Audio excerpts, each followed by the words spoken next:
I got to take my.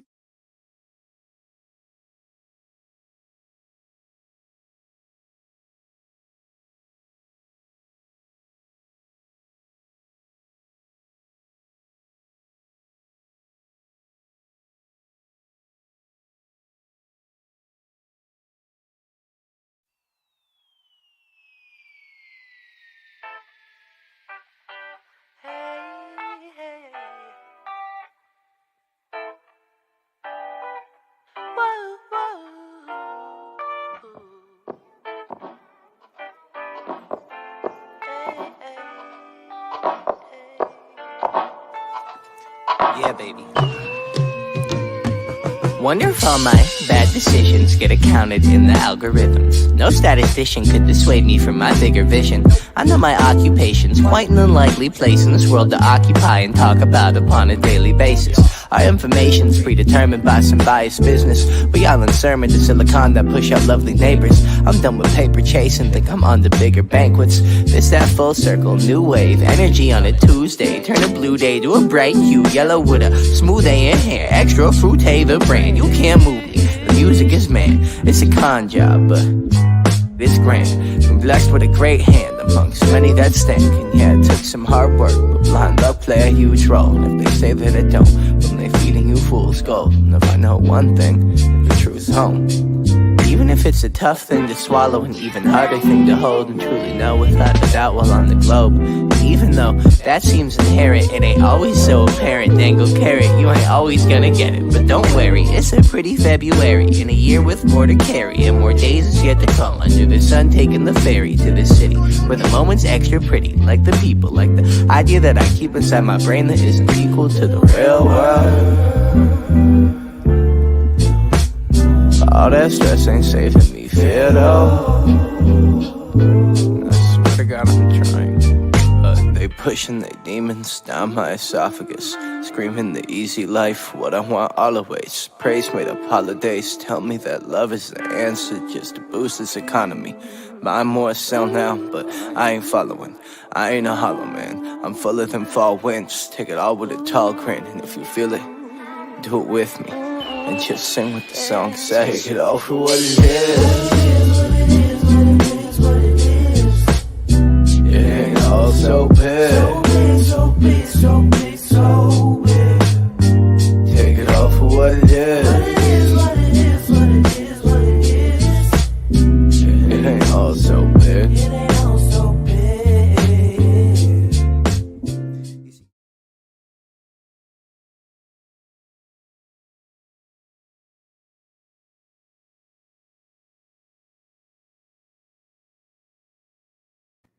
Hello, hello, hello. Hey, y'all. It's me, SB. Dearly beloved. I hope you all are having a fantastic Monday. You know, it is Easter Monday. Most of y'all probably didn't have to work today, and you probably had an outstanding day. So guess what? We're going to keep it going.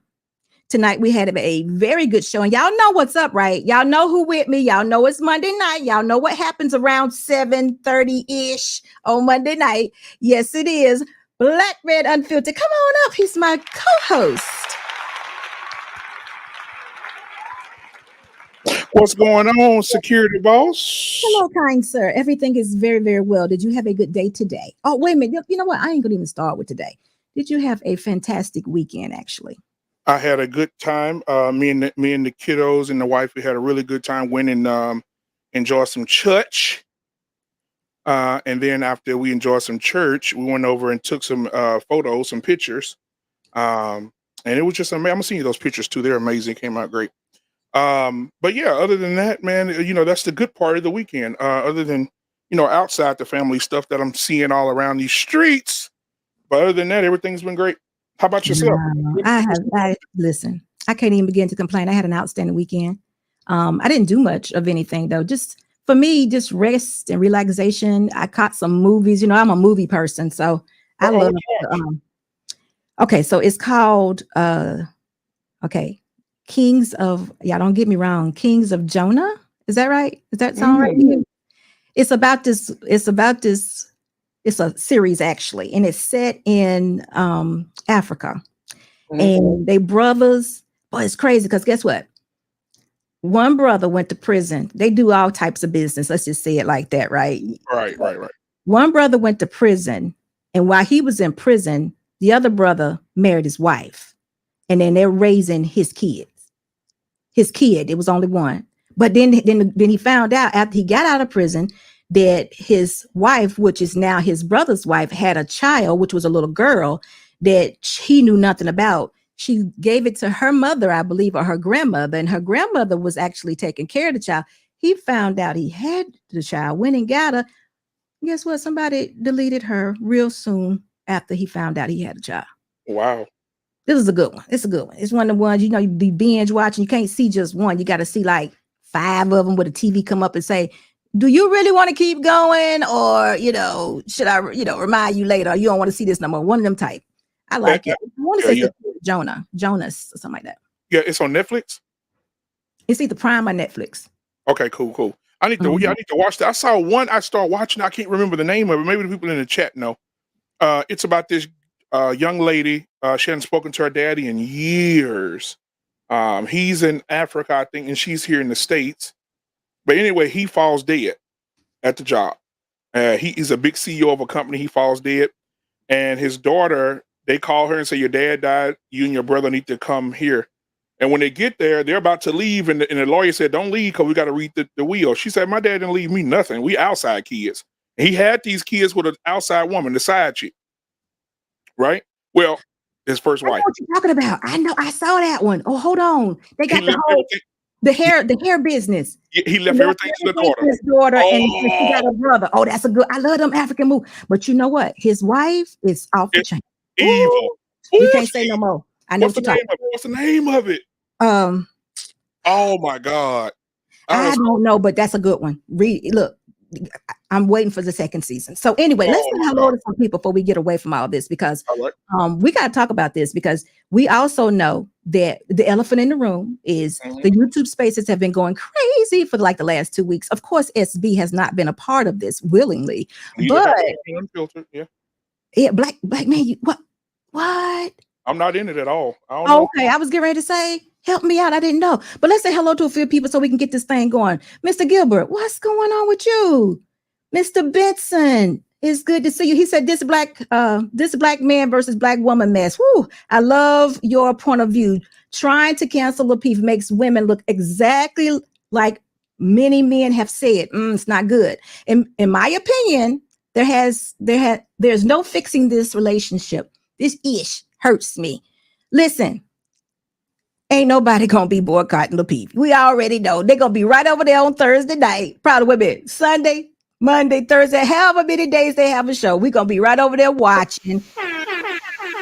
Some of us gonna be watching because we just like to watch. Others gonna be watching to see what happens. Others gonna be watching to see what women are on the platform. So hopefully JR and Anton don't flex anybody and have like someone said, a whole bunch of white women up there or whatever. But even if they do, I may tune in and ask for some pointers, because Corey, aren't you in the comment section? You told me you was gonna help me out a little bit. So anyway, it's gonna work out. Listen, this is awful, but I guess this is just how it gets when, anyway, scorned women, they get upset, I guess. Miss Bloom and Ebony, how you doing? It's good to see you. Women are trying to cancel Lapeef. We already know. Mr. Thompson, it's good to see you. Scam, what's up? What's up? Corey, you still teaching me? I appreciate you. I do.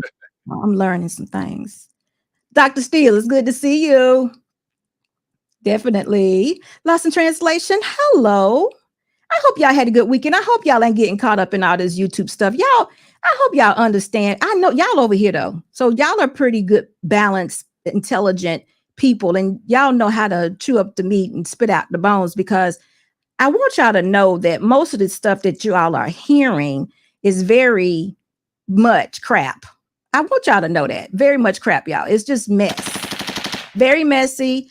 Probably about 80% untrue. Oh, hell no. Probably about 95% untrue. Right. Just junk. And I hate it, but it is what it is. Demetrius, hello. Thank you so much for being here. Junior Scott, how are you?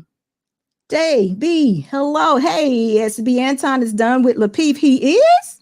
Oh, wow. I didn't know that. I did hear him say he wasn't going to be on any more panels, but I didn't know that meant he was done with Lapeef. Does that really mean that? Listen, we ain't trying to spread no rumors. No, we're not trying to spread no rumors. So I heard him say that he's not going to be doing any panels, but being done with Lapeef, I don't know. So I hope not. They make a pretty good duo. I thought had a pretty good thing going. That we should. I hope it has nothing to do with this mess. If so, but we'll see. Let's see who else do I have here. Miss Bethany, hello. I haven't watched Thursday's show in forever. Listen, you catch it when you can. It's all good. It's just y'all know how it goes. Y'all know how it goes. Y'all know. But listen, Dre, how you doing? It's good to see you. Trey, how are you? Dre and Trey, how are you both doing? Kudos, SB, Mr. Trey, Unfiltered. Love the hair, SB. Thank you. Thank you, sir. I did my best. It's good to see you too. Mr. C, hello. How you doing? Let's see what else we got here. I think that's it. If I did not call your name, listen, guys, we appreciate you so much for being here. Make sure when you come into the live, you're giving us the thumbs up. I see that Smitty is here and I didn't call his name. Hey, Smitty, what's going on? Smitty's Corner, good to see you. Ricky, I didn't see you. I'm sorry. Good to see you, brother. Thank you so much for being here. Mr. Bryant, Patrick Bryant, good to see you. Thank you so much for being here. Also, listen, guys, y'all could be anywhere else on this Monday afternoon, or I should say Monday evening, but you're here with us. I appreciate it so much. If you have not yet subscribed to my channel, make sure you do so. If you have not yet gone over to Black Men Unfiltered, check him out and subscribe to the channel. Over here, we keep it positive and real, but we always find a way to find a message in the mess. See, there's always a message in a mess in a message. Yep. So guess what? SB and Black Men Unfiltered done found the mess in the message. Excuse me, wrong way. The message in the mess. The mess. There you go. Yeah, there it is. Edward, how you doing, brother? How you doing, Edward? There it is. And we're going to keep it solid, too. Who we got? What is Dr. Steele saying? Yanie, just like the other women. And, oh, wow, it just went up. It just went away. Hold on. Let me get it back. Yanie, just like the other women in her space, just do not like men dominating. Oh, paradigms. Listen, wait a minute. So, listen, we're not going to talk about people. I don't know. I don't know anything about these women. Honestly, this is honest. The thing about that, she found an opening and rallied women to counsel. I don't even believe that Yanie did that. I don't believe she did that. I think this was all brought to her attention. So seems like to me when she was the parts that we did see, it seems like to me that it was brought to her attention and she doesn't really even follow Lapeef a whole lot. But I don't know. You never know. You never know. But anyway, it's some things that we can definitely take away from this. We're going to find the message in the mess. So before we do this, though, Black man, do you have anything you want to talk about before we jump right into it? Well, last week we were talking about the guy, the young man in the car. Remember? The man that got shot, the sleeper in the car? Right. Yes. Oh, yeah. Did you seen the footage, right? No. Okay, so I was watching the news today, and it actually came on, and I meant to send it to you, but I got so busy at work. You got to send it to me because he was saying that once you see the footage, we're gonna feel differently about it. I just, what? He didn't pull. So when they showed the gun, they didn't show the gun. When the police officers opened the doors of this man's car, right? So he was still knocked. I mean, he must have been super tired. Yep. He was knocked out. When they startled him, yes. He didn't pull the gun, but they grabbed him.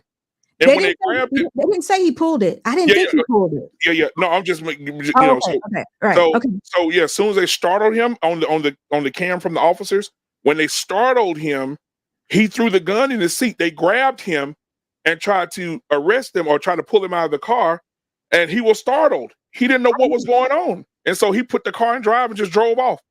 And when he was driving, there was a police officer in the back seat. Oh no. And the police officer said, if you don't stop driving the car, I'm going to shoot you. And he didn't stop driving. And he didn't stop driving. They shot him in the back 3 times. And they show him slumping over the steering wheel after being shot. It's bad.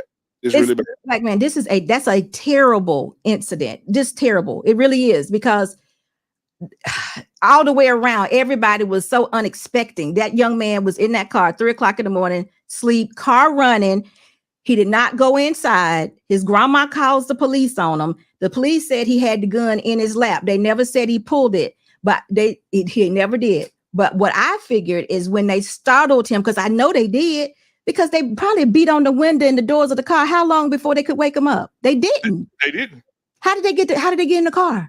They opened all the doors while he was still The doors was unlocked. The doors were unlocked. Oh man, you So see that? so the police officers put their gloves on and everything, and they opened the 2 back doors first. Then they opened the passenger side door. Then they opened his door, and they said, "Sir," and he woke up like, "Whoa, whoa, whoa, whoa!" And they grabbed him. I mean, immediately. And one of the police officers they did that though, don't you? They did that because the grandma done said that there's a intruder or whatever she called him outside in her parking lot. I mean, in her driveway. So you know why she did that. Right. And the officer, and the officer that opened the back door, when he took off, the officer just jumped in the back seat of the car. Okay. And then the officer shot him in the back, just pow, pow, pow, pow, right in the back. And he just slumped over the steering wheel. And he lived, and which is good. No. He's dead now. When did he die? He dead today. It's on the news today. No. He's dead. Yeah, he's dead. He died of complications of bullet of the wounds. He died today. Black man, that young boy got out of. Wait a minute. He got out of the hospital and he was in a wheelchair talking, sitting up, going home. He went home last week. He did. No, black man. It's the 17-year-old boy, right? I don't know. He's 17. I don't know if he's I don't know, but the one that I'm talking about that was in the car. They got shot. He went home from the hospital last week. Tell Mr. Boss to Google. He's dead. Yeah. Oh my God. I'm gonna have to look into that because maybe Lord, he went home last week. He looked good. He was in his jeans and he was sitting up in the wheelchairs. They was rolling him out the hospital. Yeah, him dead. No, black man. If you want to watch the newscast, the news thing I was watching is Indisputed. I'm gonna have to check it out. I'm gonna have to send it to Mr. Boss. Yeah. They say he was 17 though, and they showed, and he was a father at that. He was a father too. Okay, I don't know about all that part. Yeah, anyway, they went through his whole history, everything. I'm gonna have to look into that because I'm hoping that we talking about somebody else. Because this young man actually did a press review. I mean, he actually came out and talked about what happened himself last week when he got out the hospital. So I'm saying, I hope it ain't nobody, but I guess somebody did die. I hear what you're saying. Wow, y'all. Okay, so listen, black man, this is what we're gonna do, y'all. So listen, guys, in the comment section, we want y'all to get involved too as much as you can. But listen, what we're going to do today is we're going to find the message in the mess. So we have some different clips here. They're going to be some that are pertaining to the incident that happened with Miss Yanie and Anton Daniels. Then we're going to have some that are pertaining just to incidents that we have with clashes between men and women. And also, well, basically that's what it is. But we're going to just trying to find, because we're going to make sure that we get something from this. And we're going to pull out what we need, because these things should be learning lessons, because we coming out looking like big time hypocrites.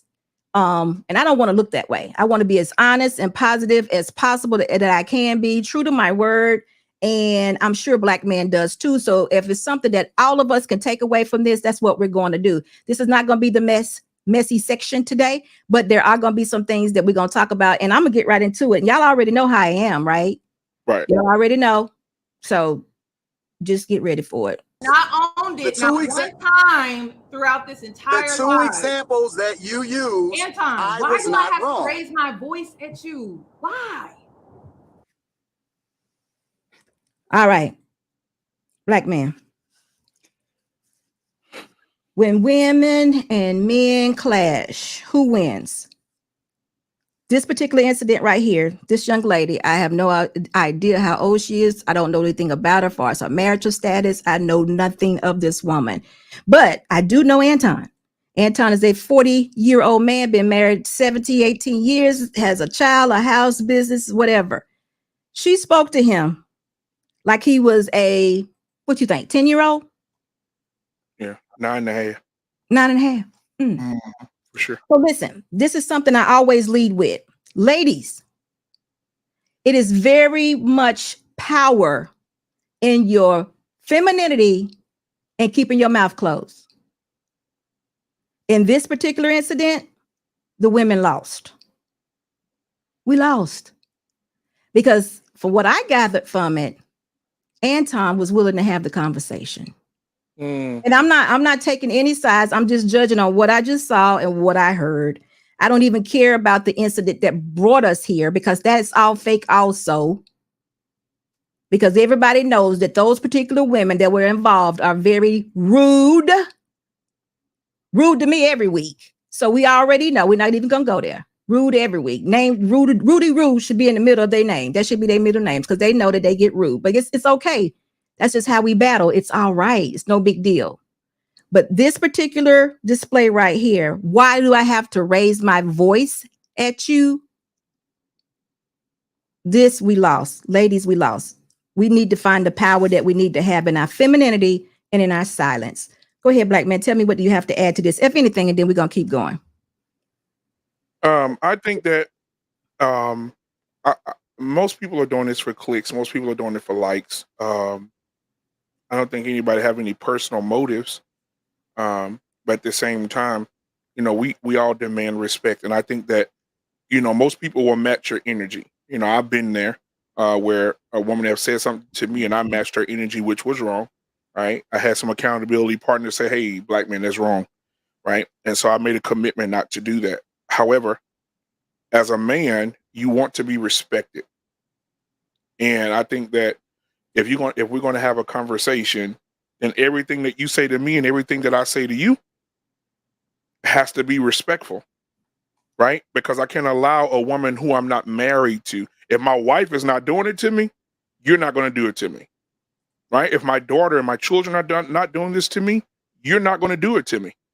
And so we need to come to realize that I'm a grown man, you're a grown woman. Let's respect each other. We can agree to disagree. But at the same time, you're not going to be yelling at me and raising your voice at me and talking to me like the husband, talking to me like a husband who's going to, you know, a man who may become your husband. No, we're not doing that. I'm not going to allow an outside woman that I have no attachments to disrespect me. So even women that I have attachments, my daughter, my wife, we're not doing that. So I think it's a level of respect. If we can agree, if you disagree with something I did, hey, come to the table, let's have a conversation about it. But you're not going to elevate. You're not going to be directing stuff to me. You're not going to talk to me like I'm a kid and all that. No, we're not going to do that. And then for me, I'm at a point in my life, SB, I'm not arguing with these women. I'll just be like, hey, you know what? If that's how you feel and I can't be respected, hey, you have a great evening. Have a good night. I'm going to holler at you. That's very good. So in this particular case, we're both agreeing that the women lost. But let me add this to this. Ladies, anytime we do something, we need to learn something from it. We should be learning how to deal with the opposite sex men by the age of 20 years old. We need to know that when we say men deserve respect, this is not something that we are playing with. This is not something that we're blowing smoke about. This is real. If any of you have a relationship with your creator, that's the one thing that we say, besides submission, that men need to have. They need to have respect. And all that means is that you're falling back, you're listening, and you're just paying attention. It's not saying it's taking your voice away. It's not making you smaller, but men need respect. Y'all got to hear what I'm saying. I'm not saying that we're brilliant people. I'm not saying that we don't mess up, but we don't treat men like children. We got to learn this at 20 years old. We need to be learning what it is the opposite spouse needs as individual people, not as your man, not as just individually. Oh, men are this. Men need this. Men have egos. Men have pride. Women need to know this so we can know how to respond to you all. So we know how to if we're in the environment with you, we know when to speak. We know when to be quiet. We need to know this. And if this young lady here, Miss Yanie, if she's leading women or if she's advocating for women, what she said she does, and she wants the best results for the woman, please teach women how to shut up. Next. Listen, if you're on a platform, your audience are a group of males, and you're using that type of language towards women, you are influencing them to speak to women in that way. No, I disagree. And I'm going to tell you Yes, why. that is why you got. I'm going to tell you why I disagree.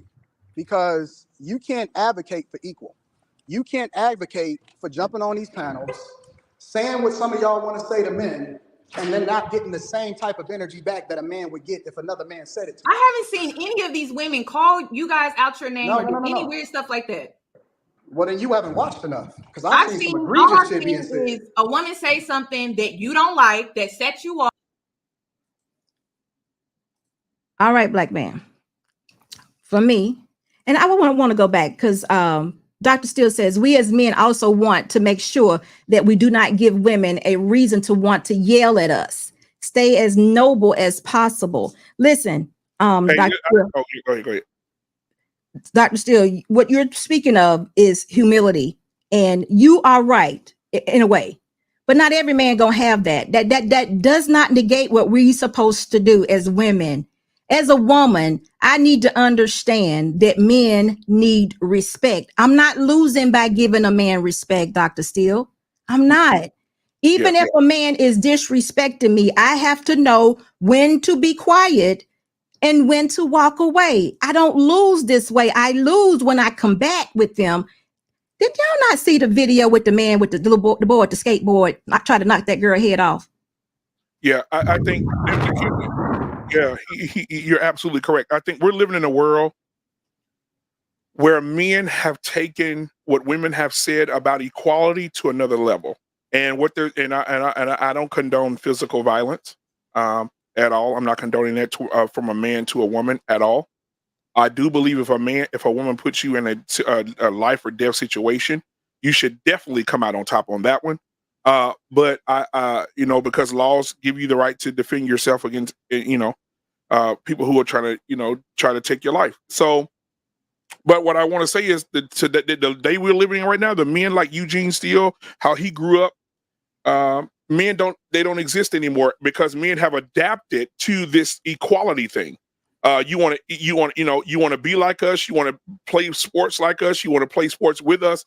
You want to be you want to do all the manly things that men do. You want to have the jobs that men have. You want complete equality. And in that equality, I don't have to respect you anymore.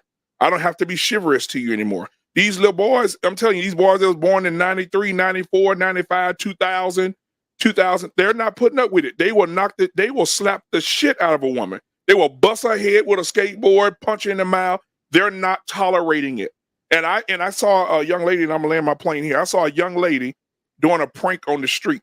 And I know a lot of people probably saw this girl because she went viral, but she pranks a lot of people by trying to trigger them. And she walked up to a dude and said, "You got a problem with me or something?" And the dude looked around and he gave her grace. He said, "Do you know where you at?" And she said, "I don't care where I'm at." And she snatched his chips out of his hand. He took his shirt off and he was going to beat her to death. And she said, no, it's a prank. It's a prank. It's a prank. She had to tell him because he was going to whoop her like a man. He had no respect for her at all. He was about to beat her up. And so these men today don't have that same respect. So you just can't come at men like you used to back in the day. And women used to slap men upside the head and men used to put up with it. No. You slap a man today, you may end up in the ground. And that's just real talk. Let's just be honest and talk about what's real. Listen, we got to slow down with this because I don't think everybody is understanding. Listen, as individuals, we have to be responsible for ourselves and ourselves only. I'm not giving a man a right to be disrespectful to a woman. Y'all, please hear what I'm saying. Right. A man being disrespectful, hitting a woman, all of that is incorrect, wrong, all day, every day. Right. But I'm not speaking to that. What I'm speaking to is, as a woman, we have to control our own faculties. We have to control our own mouths because you never know who you are dealing with. I understand that men are in authority. I understand that we want our men all to be leaders. We want them to be in control of their situations and know how to respond to each and everything that we do. I know that, want that, pray for that, encourage that. But the reality is, as women, we still have to know our role.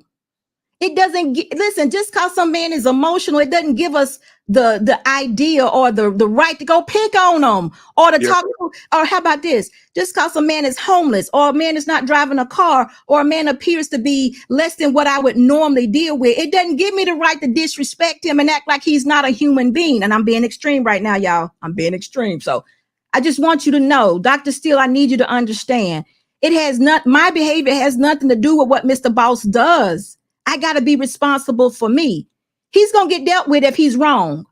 And that's what we have to understand. But as a woman, we have to teach listen, y'all, it's very important that everybody has the total picture, the right information. And I'm feeling like over here in these spaces and YouTube, we're not giving people the right information. They're not getting the whole story. Yeah. And what They're do you, not.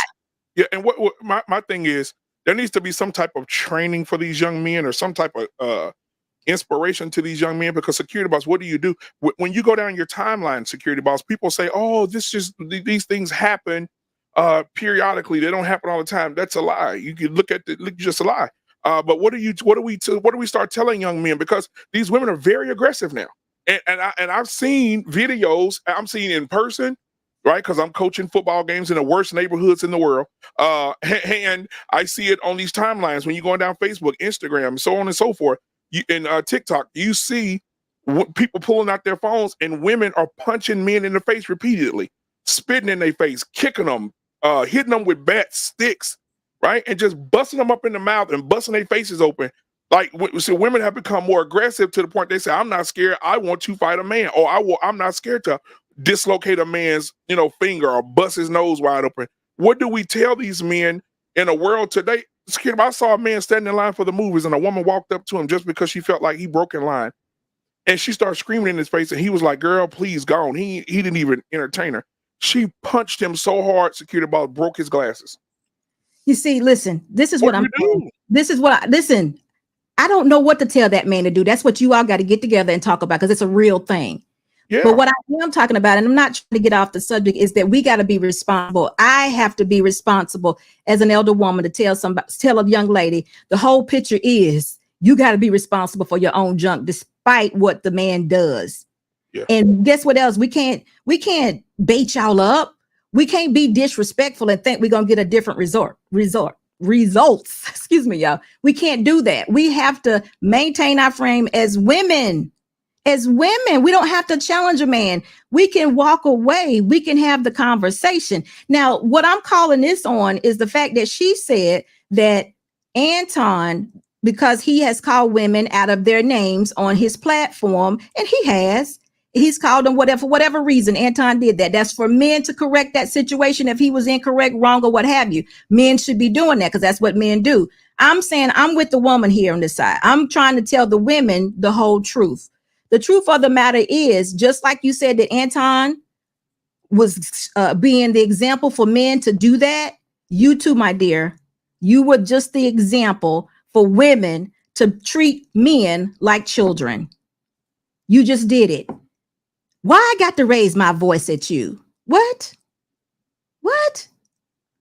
You just displayed to some young lady that was okay to do when you're not getting your way. When you're not getting your way. Now, listen, everybody already knows a woman has feminine wives that should be able to get her whatever she wants if she uses it. But what you just did, Miss Yanie, is you showed all the women that are watching and following you that the best way to do this is to make that young man feel like a child, or talk to him, and I'm gonna call it belittling, because Anton is a grown man that makes big grown man decisions. He's not a boy. And you just told him that's what he was doing on his platform, making it okay for other men to call women 304s or whatever it was that he said, all those derogatory things. But you also displayed something, and I don't think you knew that you were doing it, but you also displayed that, hey guys, if the man ain't responding the way you want him to, get loud with him and try to make him put him in a spot. Control him is what you were doing. You were trying to control a grown man by speaking to him like he was a boy. It's not fair. That's not fair, and that's very wrong, because you are raised and we connected by boxes. Some young woman is going to think she can do that out in the street. or with her boyfriend or somewhere else. I don't know. Hopefully not. Right. And it's not going to turn out the same. It's not going to turn out the same. So please, ladies, understand this. You have to maintain your frame as a feminine woman. You do. And if you don't want to deal with men, don't deal with them. But please don't be thinking you can treat them like little boys or be totally disrespectful from them and don't think that you're going to get something back. That is a delusional way of thinking. The day of a man just because a woman is done. Men do not adore us that way anymore. Nope. Now, listen, I'm trying every day to try to tell women how they can be adored, the things they can do and how they can move to be adored. But you, like Black Man said, you want this equality. You want to drink liquor with them. You want to be sexually liberated. You want to get high with them. What else they doing, Black Man? You want to fight them. Yep. You want to treat them like they boys. Talk to them all kind of way. Yeah. Talk to them all kind of way, you know. And Black Man, you could speak to, listen, I'm not going to be, look, I'm already knowing that in this space, there are oftentimes, and I've been there too, where men call women hoes and bees. Yeah. They do. Yeah. But guess what, Black Man? Half of them are. Right here, half of them are. But guess what I tried to do? Try to defend them. Guess what happened to me? I tried to defend one day right here on this show, and what she told me? Well, I am. I said, do you know what you're saying? You remember that? Yeah. Mm-hmm. We had an interview with a young lady, and she wanted to hold on to the 304. I said, why are you doing that? I'm repping for the 304s. I was like, you know what you're saying? What'd she say? Yeah. And this is real, y'all. This ain't made up. You can go back and look at the video. She said she was repping for the 304s. And I was like, do you know what you're saying? She said, yeah. And they ain't never going to get married. So what I'm saying, ladies, it's just a small message here that I'm trying to get to you is that we need to respect our men. No, you might not like all of them. All of them might not be deserving of everything. But guess what? Disposition goes a long way. And lots of times the disposition is off from the beginning. You ain't got to open your mouth. The disposition is already off. Yep. So go ahead, Mr. Boss.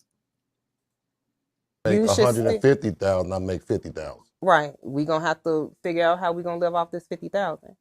That's one. Wait, hold on a second, because it must have been some loud noise up in there. I think it was the math got a demand itself right here. So listen, y'all. What the hell? Hold on. Listen, guys. I want Black Man. Did you have any more words that you wanted to say on the situation with Miss Yanie and Anton? Because I was really pretty done with that. All I wanted women to know is that we need to respect men, period. All men. We don't have to agree with them. If they're being too aggressive, we need to remove ourselves from where they are. And it's okay to do, but we can't go into their spaces and think we're going to change them. And they've already said that they need their space. I came in and I talked to Mr. Lee, Sage Talk, if y'all don't know who I'm talking about. And I asked him about the manosphere and the spaces. And he clearly told me the manosphere is for men and for right now that we don't need women. And I totally agree and understand what that man is saying. So I said to him in front of all of you all, so this is what I'm going to do. I'm going to go over here at SB Nation and continue to talk to women and try to give these women everything they need to become wives. If nothing else, better women. But it's time out for us not knowing what the other gender needs and requires. And I'm not talking about them being your man. Just understand they don't act like us. They don't function like us. They don't think like us. And we need to be more aware of who we are as women and what a man is. We should be learning this around 20 years old, because after that, you are totally responsible for whatever happens if you cannot control yourself. Right. Exactly. And I don't have anything else to say about it. I think that at the end of the day, I think, resolution is the solution. And I think that if she has a big problem with him, maybe off screen or on screen, whichever they decide, collectively together, they should sit down and have a conversation and have boundaries. And in those boundaries, it should be, hey, listen, I will not go above and disrespect you. You will not go above and disrespect me. We'll talk out whatever differences that we have and whatever you feel about me. I'll tell you how I feel about you. At the end of the day, we're either going to agree or agree to disagree. but we'll have a great dialogue, and we'll allow our dialogue to be the seed that's planted for further conversations for people on YouTube. So if I'm being the example of what me and if you feel, if I were Anton, this is all I want to say. If you feel as if I'm becoming a bad influence on men and I'm making grown men follow me, and then I come on your channel and then you do the same thing to me, and you making women feel like they can talk to men like me the same way, then we're both wrong. Let's sit down and come to a resolution. And if we can do that, I think that'll be good for me as a man. It'll be good for you as a woman. And if you don't want to do that, then that tells me what kind of person you are. I absolutely like that. I think we should handle a lot, if not all, of our missteps, our agreements, our non-agreements, or however you want to say it, disagreements. We should handle all that behind the scenes, y'all. Exactly. As content creators that are supposed to be in the same space doing the same thing, we should never call out each other the way that they did, the way that she did like this. We should have said it or did it behind the scenes. It should have been done, because both of them represent people that follow. They got people that follow them, right? So they both are examples. So it didn't do a woman any, I know they may think it did, but it didn't do a woman any good to see this woman do this to Anton. It didn't. We lost. We may think we won, but we lost. Women lost behind this. We lost. And no matter how you try to make it real good and be like, well, if you're talking to one woman, calling her out a name, and you talking to your own family members, that's a loss. Right. We're at a loss. If we believe that this is going to take us from zero throughout our life, women, we lost, because it's not. We got to learn to live with men. Right. And I'm looking at the chat, and some of the people in the chat, thank y'all for being here tonight. Make sure y'all hit that like button, subscribe button. That helps with the algorithm. But I think that a lot of people in the chat are saying that the women are too far gone. You can't reason with them. You can't sit down with them. And if that's the case, that's just the case. I just said make the first step, because we are leaders, right? We make the first step. If that does not work, that's, like I said again at the end of my phrase, at the end of my sentence, that's what kind of person this lady would be. If she doesn't want to have a resolution, you know that she's doing it for clicks. She's doing it to keep up shit, and she don't want to do nothing better. So that's where I'm at with it. No, I happen to think that women just are. Let me just say this. I think that certain women don't know. I'm just going to say it like that. I don't think everyone is that rounded, and they shouldn't be, because they haven't lived enough life to know everything. Right. Normally it happens on the other side when you realize, you by your damn self, and you realize you by yourself and you're angry. Listen, y'all know it's been women that have been mean as heck forever. Right. We talked about them. We used to call them Big Mama, or whatever. We call them different names. And, as we were growing up, there's always been a mean Black woman. That's partially how we got this little, stereotype, because there was some mean women, and there's always going to be mean women. But what I'm saying is this: in these spaces, I think that there are a lot of women, and this is me, y'all going to come against me, I know, but I think there's a lot of women that have no clue, and they're just following what is popular. And they're just not thinking about the total picture. And guess what else? If nobody has said to them, dear, you don't have to do this. You don't have to be resistant to a man. You don't have to fight a man. You can actually listen to what he says and disagree, and y'all have a conversation. Right. Then if nobody's saying that, then they're not going to do that. Because the part that's always, to me, makes me like real puzzled is we hate men, but they always want to get up under one. That doesn't make sense. None. So that tells me they're not getting the total picture. We're like, it's almost like this. When I want you, I'll call you, or something real derogatory. Yeah, it's not, you're not a necessity. I'll just call you as needed. Right. So they that, liars, again, bro, they liars. That'll get you hurt. Yep. And guess what? Women are the ones that are hurting. Some of them don't see it. But what I happen to know is women who get caught up in all this different type of trauma, may end up being a single mother or what have you. Yep. Them ladies have to deal with that stuff by themselves in the middle of the night, when it's just them in that room, God, that's it, in air. Yep. And these women are hurting, and there ain't nobody around and trying to tell them how they can fix this. And that's the part I'm talking about. We can't treat men like children. They definitely need respect. Just your being needs it. I don't care what you're doing. I'm going to try to respect you. And if I can't be around you, I'm going to remove myself. And, Simple as that. right. And and for the ladies out there, it takes more energy to put on a show than it is to be with a man. My thing is, you get up every morning, you go to bed at night. Some women cry themselves to sleep. Get up in the morning, cover their face with 4 layers of makeup, put on their eyelashes and their wig, cover up everything that could show emotional expression, go out all day, work, laugh at work, come home and cry again in the bed. Because there's nobody there to hold them, cuddle with them, make them feel wanted, make them feel needed. But however, they'll put on the show and say, hey, listen, I don't need no man, I'm good. As soon as you get home, it's tears. You're breaking. So I think that take that energy that you're using to cover it up, and go out and be feminine and live in your femininity. And I guarantee you, God will send the right man your way.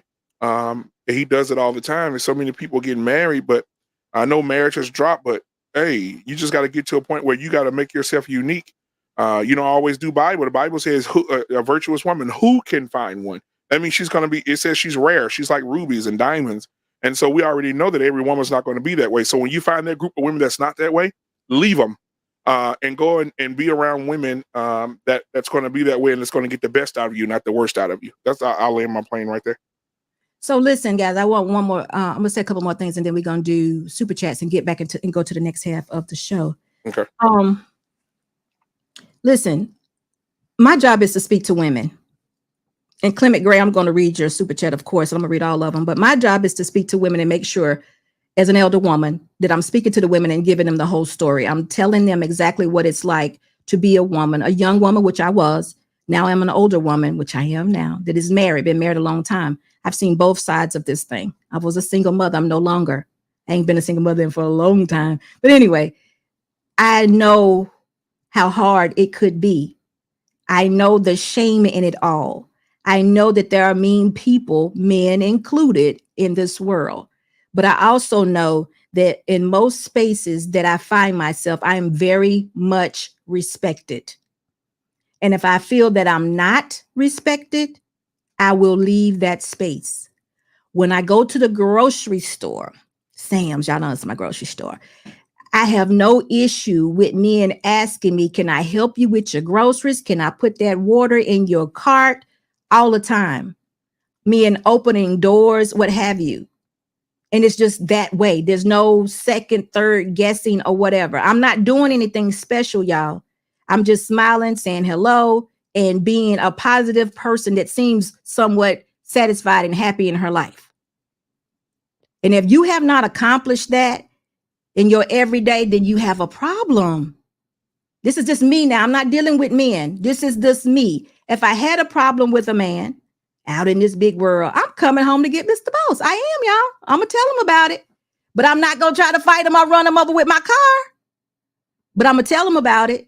And that's what we listen. And if you don't have that covering, I definitely understand. But there's really nothing that you can do about it because you're not built for that. Now, you might think you win when you get to tell one off and shake your head and, hit your lick or whatever it is that you all say that you're doing. You might feel as though you won, but I'm telling you, ladies, you're not. And I say all this because I am a woman and I'm speaking to women. Now, on the other side, one more thing. I too don't like it when I hear men call women or when they sit on panels calling women hoes and bees, right? But guess what I do? Click next and I move on. I can't keep these men from calling women hoes and bees, y'all. We can't do it.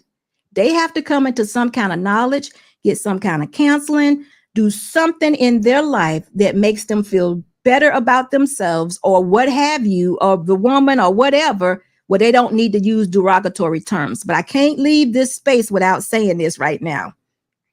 Ladies, I am called mammy about every day.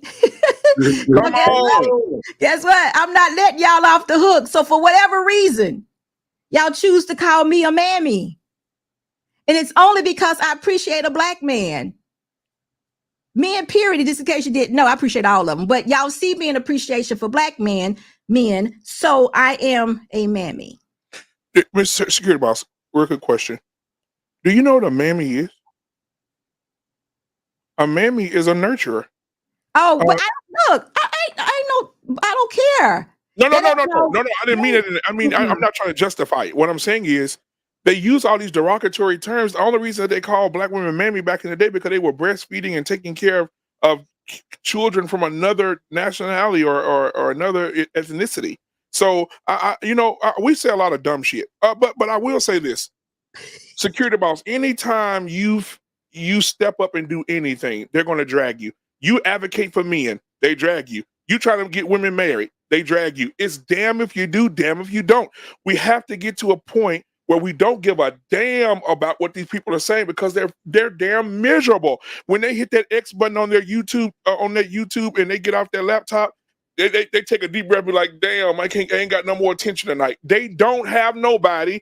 They're never going to have anybody. They're not going to get married. Nobody wants to marry them. We're in a world right now where women are just not in our community, and it's sad because I think black love should be black love, yes, but it's a shame that black men can't marry these wenches. I'm sorry, can't marry these women. There you go. See, there you go. We're not gonna do that over here. I'm not gonna give them nothing to add. That's why I corrected myself. We're not going to advocate for women who just are dirty, low down, and spiteful to men and mean, and it just makes no sense. So I think men, like you said, just click off and go somewhere else. Don't entertain them, because if you do, you're gonna waste a whole lot of energy, fellas. Just go outside the box. Go to an art gallery, find your wife or something. I don't know. But black man, understand this, and I'm not saying you don't. I still want men to be able to recognize when there are some good women in the room, and it's getting harder and harder to do so. So for that reason, and I can't tell you what to do on your channel. I can't tell any man what to do on their channel. But if a woman, and this is puzzling, but if a woman is offended by the things that men say, why do they keep coming back? Exactly. So that tells me that they want the argument. Yes. They do. They want the argument. So that also tells me that there is some definite resentment or some issues that we need to deal with because they want to argue. But ladies, there's no way possible you can want the argument, and if we lose in that argument, you turn around and say that you're a victim. We got to stop. But black men, let me read these super chats and we're going to get into it. And I'm going to introduce the next part of the live.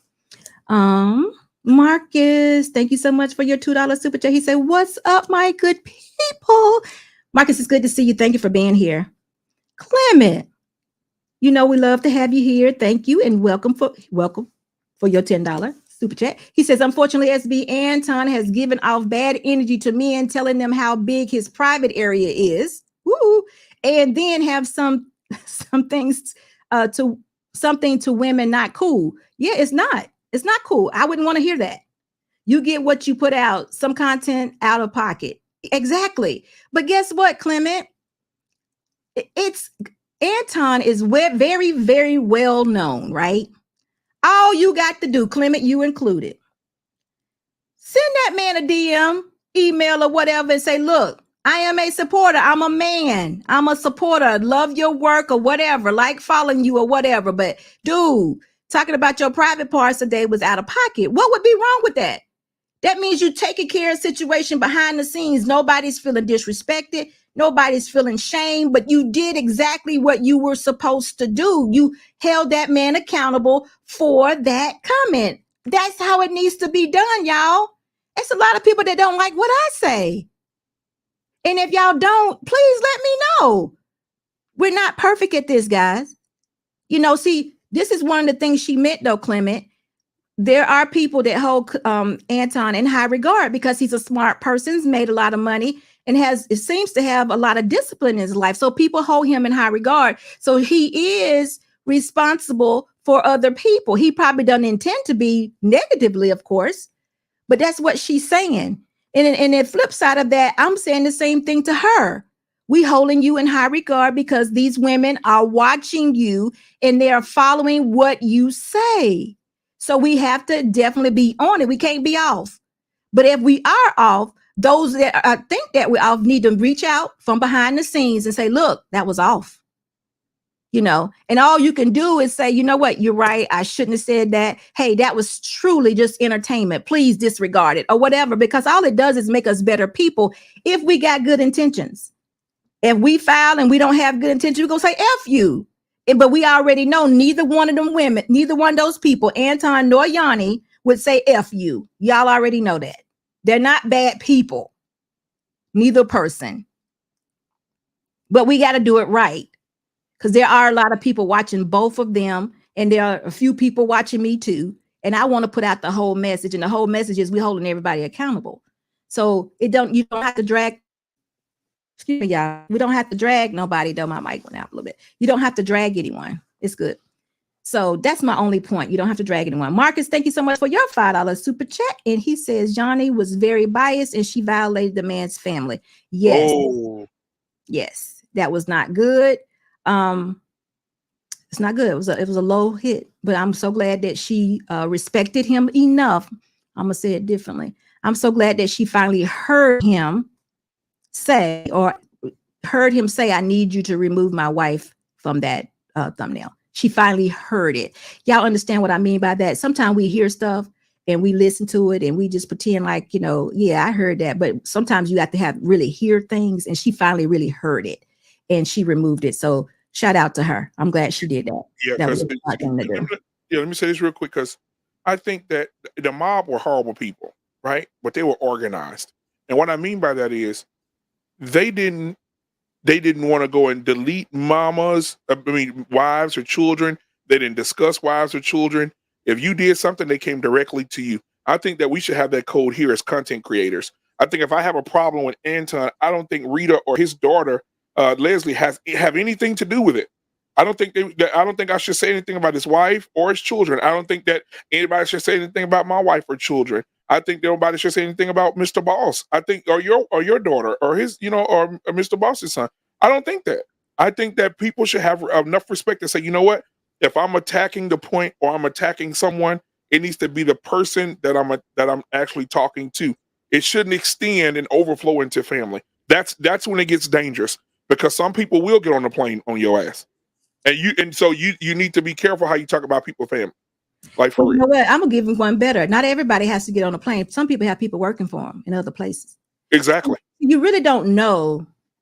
You really don't know everybody you deal with. We think we know people, but we really don't know everybody. You know, you don't know everybody. So you ain't really got to get on no plane. You could send some people over there to knock on the door and be like, what? You know, and they'll just be surprised. So you just got to be careful with that. You got to keep it positive if you can. I get it though. It's all about the mess. You know, the mess is what gets the numbers up. It gets the money up. It does all of that. And we just hit really low. Not we all, but some hit really low, and they just don't care about each other. But that's just a lack of integrity. That too needs to be held, whoever needs to be held accountable for that, because it's not no play game, a game you play. Yeah, it's a shame, security boss. I always say in the end days, the Bible says that the right will be considered wrong and wrong will be considered right. And I think, like, right now, if you had a positive, like tomorrow, security boss, for the last 2 weeks, we've been talking about relationships, marriage, right? Because I think we should focus on marriage right now. Absolutely. And on tomorrow, I have a show tomorrow, our star-studded panel on tomorrow. And the name of my show tomorrow is You Got Married. Let's review the job description.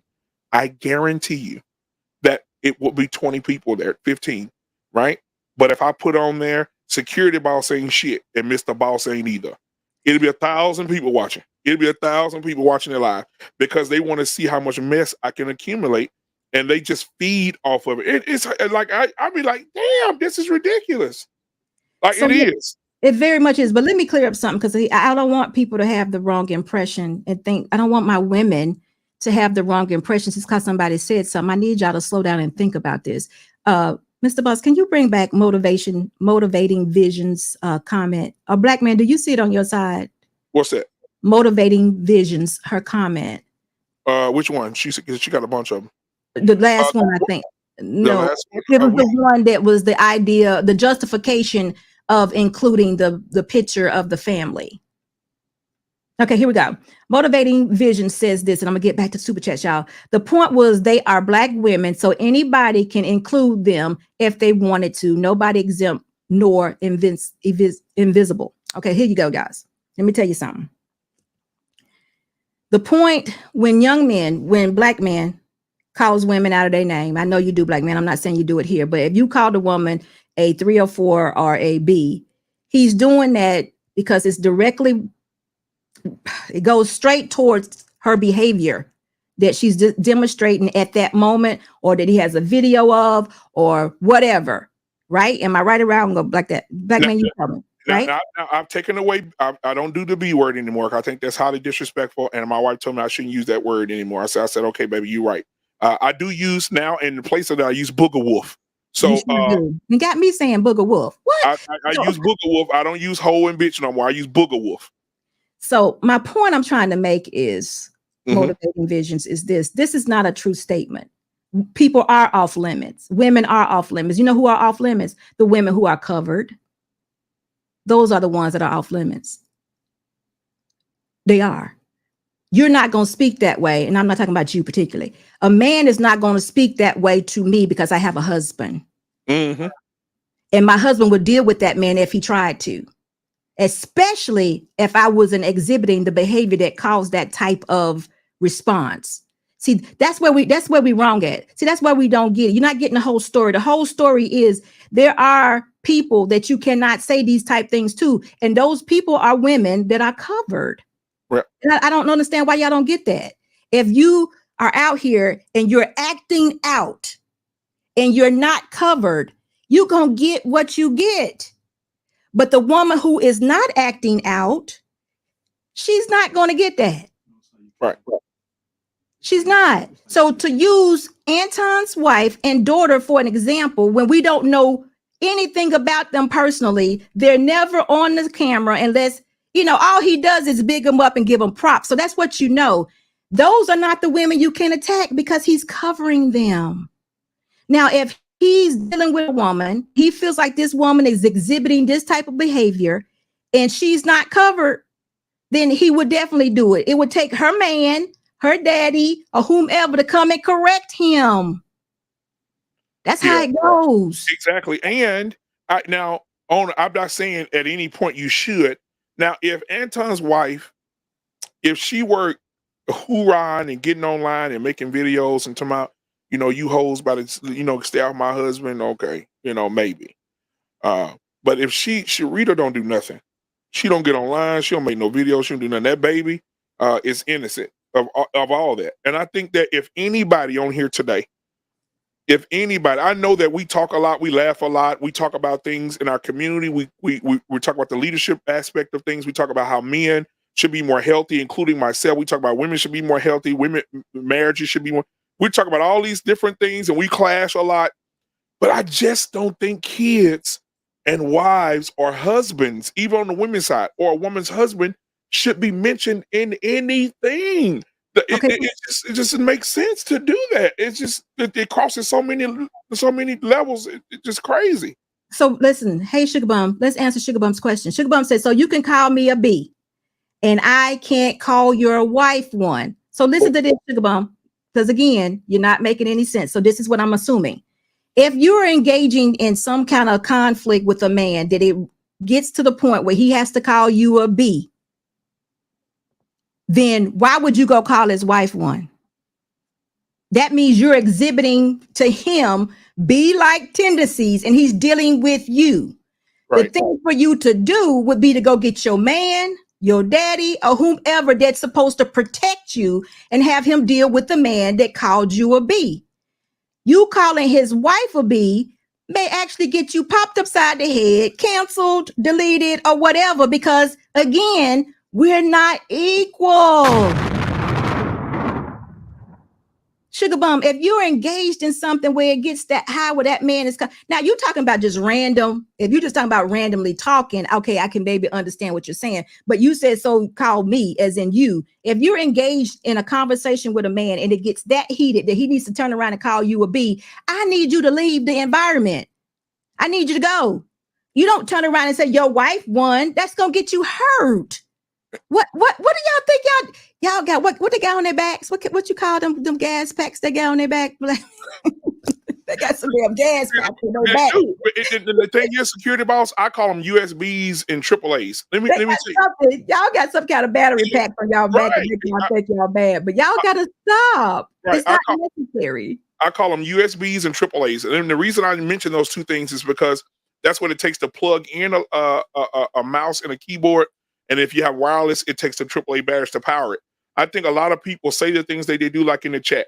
Some of the stuff that they'll say to me or something, the things they'll say to you, I would just leave it at us. I don't want to talk about anybody else because they're not here to say anything. But 99.9% of these people, if I or you or anybody else online were to meet them in person, the conversation would be different. It would be absolutely different. The conversation, there's no way a man will walk up to me and call my wife a bitch in my face, and he not going to be on Fox 4 News in the morning. It's just not going to happen. So it's 99.9% of these people are trolls, and if you meet them in person, they'll duck their heads and keep walking. They won't even entertain you. They won't even say nothing to you. But what we want to do is give the correct information. We want to let them know how things play out. So Easy Money, I'm gonna read Easy Money's comment, and then we're gonna get back to the super chat. She says Tawana is married and he talked crazy to her. Yes, he did, and Tawana talked crazy to him too. But guess what? Tawana's husband did come out to defend her, and that's how it was supposed to be done. So sure did.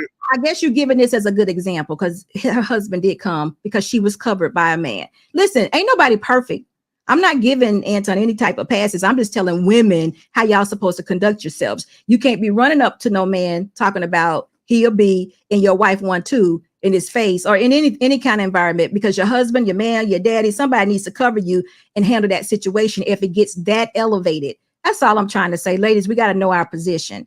And if you don't know, you better ask somebody. Did I just do that? Did I just run? Anyway, let me go back to this. Christopher, hold on, let me say this. I want to clear something up real quick. Okay. When I said he'll be on the news, I'm not talking about deleting anyone because I value my family enough not to abandon my wife and children. What I mean by that is if someone were to disrespect my wife or my children, call them out of their names or call them bees, it would be on the news because it would be a big ordeal. I'm not going to allow it. I can't allow disrespect to someone who hasn't done anything to you. And I think that men should cover their women. I think that, like I said again, 99.9% of these people are not going to do anything. And so they'll just, duck and cover. But I think all men should protect their children. I think all men should protect their wives, and their family. I think that's what men were created to do. The internet is full of trolls, be trolls. But in person, they're quiet. So that's all I have to say. We shouldn't even go there. We should have more respect for ourselves and what we're doing. We don't have to go there. I mean, we're in these boxes connected. It ain't like nothing else is connecting us. So we can actually disconnect when something gets too heavy. So how about this? Christopher Lee. Hey, Christopher, how are you doing? Thank you so much for your $5 super chat. Say I had to come through and show some respect. Chef SB serves up this delicious meal. Thank you, Christopher. Eat a man. Hey, how you doing? It's good to see you. Let's see what he says. Thank you so much for your $1.99 super chat. He said they want to correct everybody but themselves. All right, I hear you. Thank you, Marcus. Marcus, thank you for being here. He says, thank you again, Marcus, for your $5 super chat. He also says they shouldn't be in these spaces with that nonsense. That alone, these panels. Hey, wait a minute.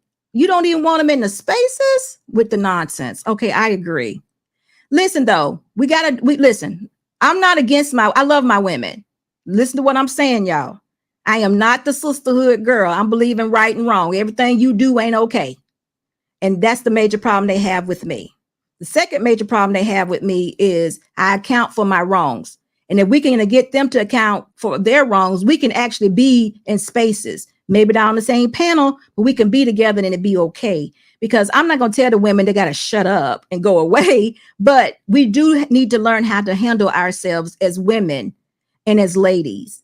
It's not our job to handle or, like I said again, treat men like boys. No, go ahead. You're fine, man. No, let me say this as well. Shout out to Trey, my big brother over there. I think that with the whole Anton thing, they've had, and this is the proof that I'm talking about. They've given locations, They've had meetups. They've been in Atlanta. They've been in Washington. okay. They've been in Houston.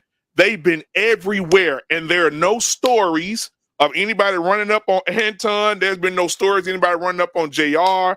All these people be on these panels talking about, catch one, catch outside, all this other stuff. Nobody's showing up to these meetups. Nobody. No, you don't hear no stories of, man, some dude rolled up on Anton, tried to square up with him. Nobody does that. When if we had a meetup, nobody's going to show up to that meetup and do anything. And that's what I'm saying. Like, a lot of these people are selling wolf cookies. They're not going to meet up and do nothing. They're not.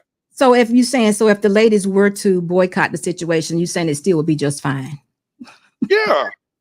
That's just not going to happen. That is some bad advice. But let's just keep going. Thank you, Marcus. But I do think, let me say this. I do think that we need to tweak our behavior. I actually went to a meetup in Atlanta with Anton. And Anton's a good dude. Me and Mr. Bossman. Actually, you know what? I hate to say this, y'all. This kind of sounds funny, but there's only about 5 people that have met Mr. Boss in this history of me being on YouTube, and Anton is one of them. So I know Anton, and Anton's always delivered good business for me. Now he's got an entertainment factor. He knows how to do this YouTube business. And if he said some things that were off, I feel like men should have checked him. And I think Anton said something that was very true in this live, is that he don't mind apologizing. I have heard Anton apologize like too much. Sometimes he apologizes to people. I'd be like, you know what, buddy, you should have might just let him alone. But this is just me in the background. I'm just, like, I think you should maybe walk that one out, left that one alone.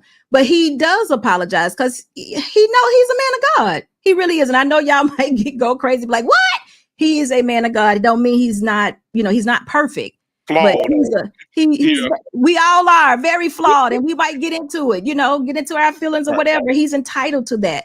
But what we're saying now is we're learning as women how we need to respond and how to act on these platforms, in these spaces. If this is what we're going to do. I want the women to take away something. And Black men, if you need to speak to the men about something, definitely do so. But I'm speaking to women because I just don't think women are getting the whole story. And that's all. Miss Trina B, thank you so much for your $10 super chat. There are some little girls angry at their daddy never showed up for them. Miss Trina, I know, but guess what? We need to do some self-reflection and get some help for that. That's probably a big part of a lot of this, is that we are angry and have not dealt with our traumas or whatever they are. I am so with you on that. I am, but guess what? We still got to tell them the whole story. We can't take it on every man we see, and we can't think we're going to be beating men's butts, because that ain't going to happen. We can't have good relationships. We can't raise good boy children if we don't know how the other half functions and what they need from us. We can't do that. And you know what, Security Boss? I'll add to something that you said, because I want to hear the voice of the people, and I am. And whether it's good or negative, right? I'm just looking at the chat, just seeing people communicating in the chat, which is good for the channel, good for people to communicate with each other. At the end of the day, this is what I believe. I think when I'm at work and I don't want to fire anybody. All right. But when I sit down with people, this is what I say, Security Boss. I say, I've been looking through your work, and there's room for opportunities here. And we're going to take these opportunities and we're going to turn your work life around. We're going to make sure we get your production up. We're going to make sure that make sure you come to work on time, in whatever the situation is. And I think this is the situation with JR, Anton, all these other people. I think there's room for opportunities. Anton does not do everything right, and I disagree with some things Anton has said as well. And I have a right to disagree with him. I have a right to disagree with some of the things he's said and some of the things he's done. Right. And so there's opportunities for him. There's opportunities for JR. There's opportunities for the people on the other side as well. We all wake up flawed, and there's opportunities for all of us to get better every day.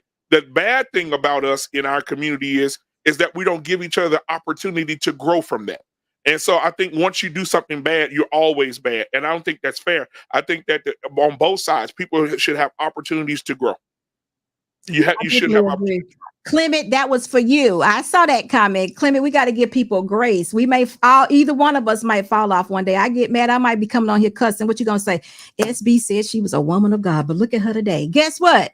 I get 364 right on that fifth one, I might be messed up. Mr. Mouse.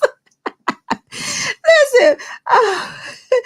Oh, What We Know podcast. Thank you so much for your $5 super chat. He says this hot five goes in one pot.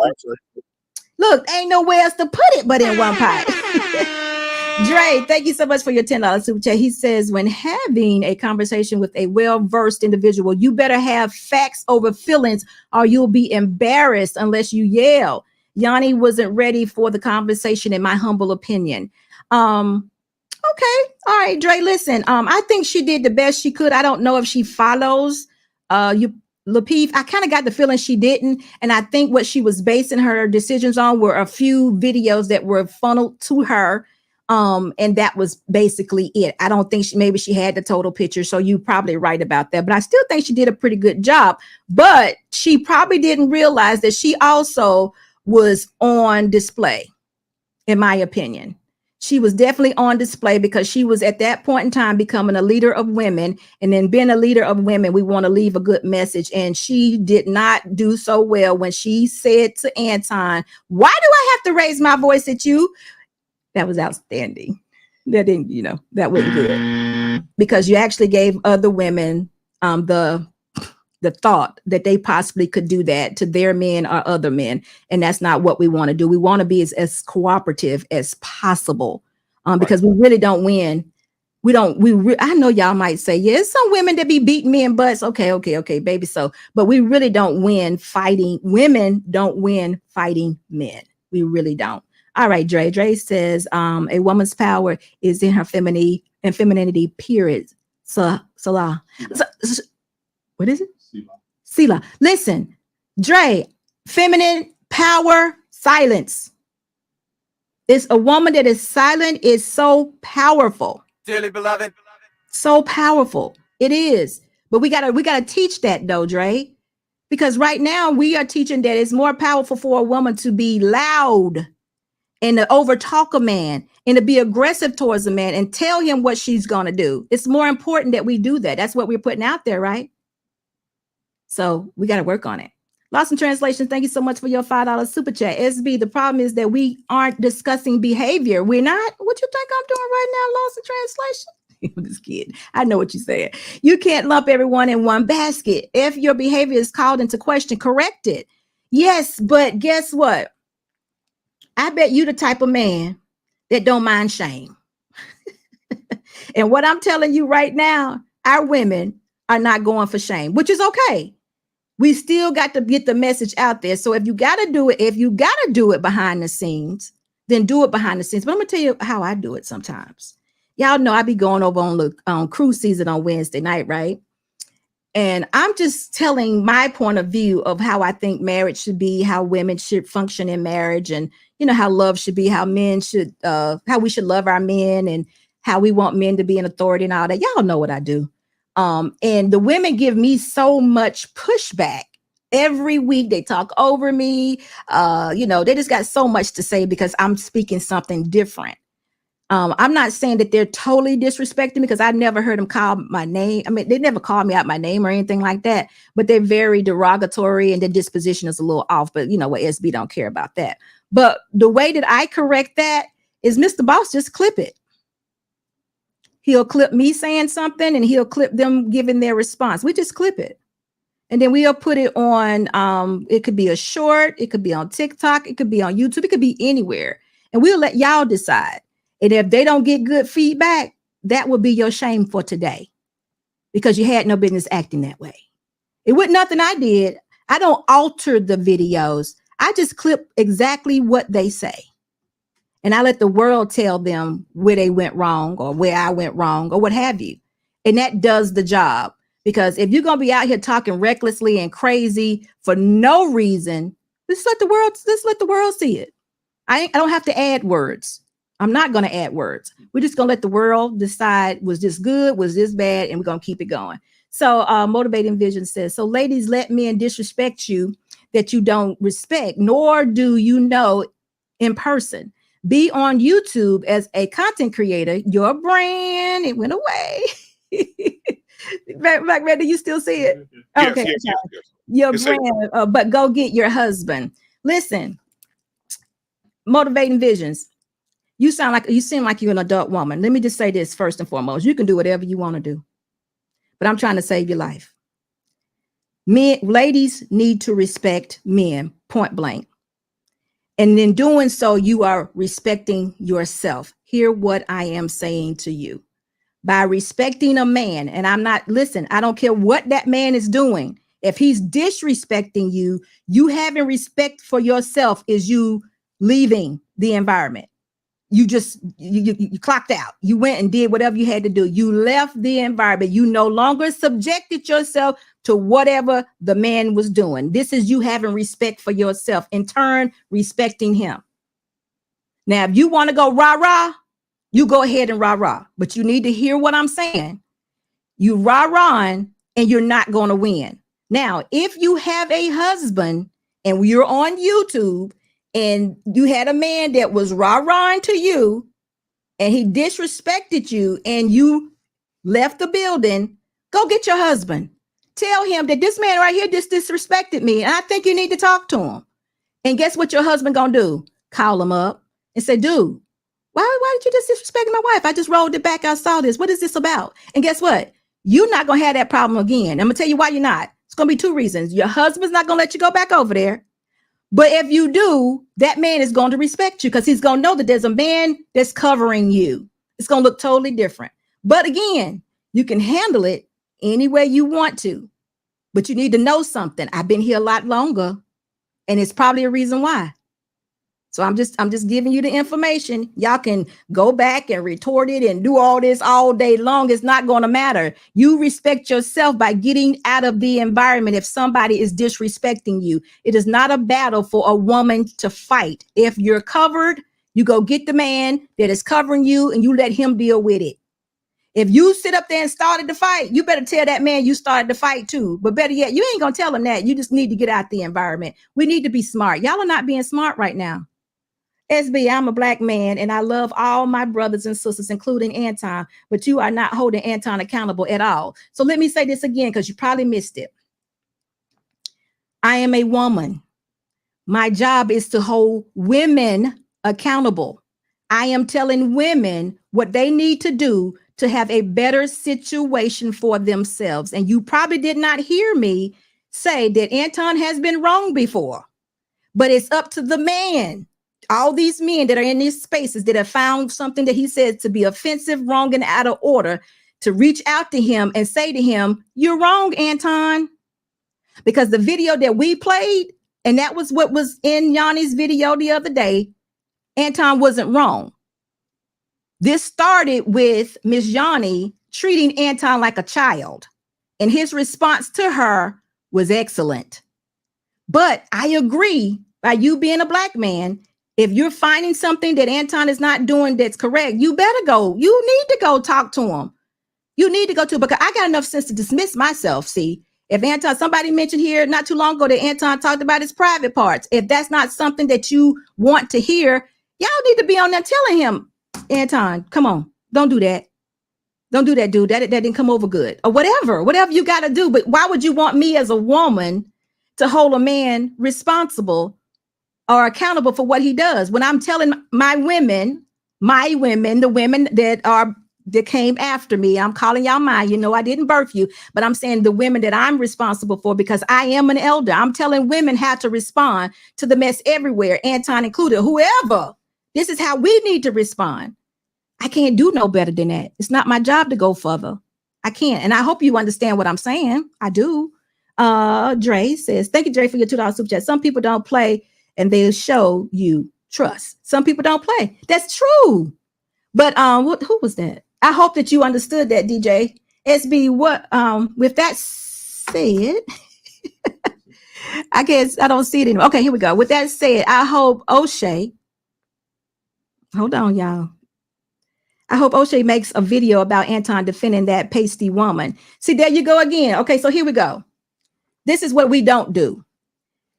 I'm a mammy, and my sisters, and I don't know about brothers, but my sisters and brothers call me mammy, and I'm a black woman, which is very derogatory. And it's probably, can we call that racial? Is that racial, black man?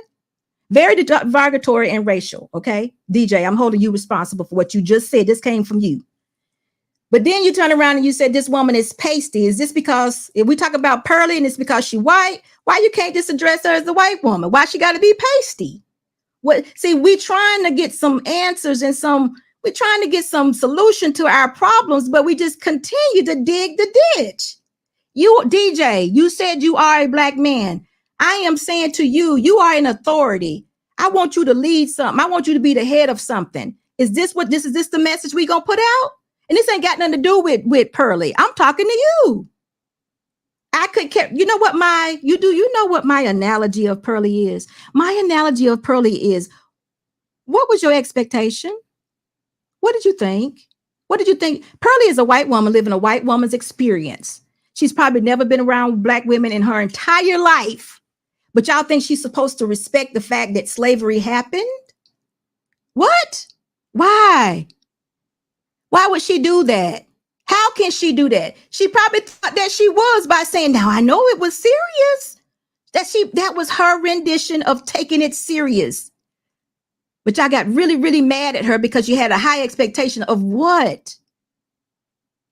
Of what? Classy and covered. I love that name. Come on, SB. Listen, I love your name. Every time you show up, I love it. But listen, guys, we got to be better. I had zero expectations. If you got zero expectations, keep that way. That means zero expectations meant she could have said and done whatever. You would have been like, I didn't invest my time in her.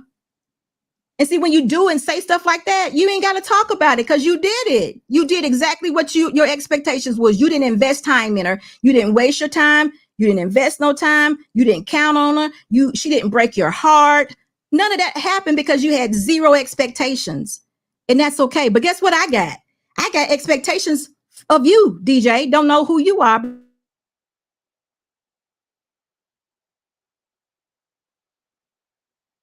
She froze up a little bit. She'll be back, y'all.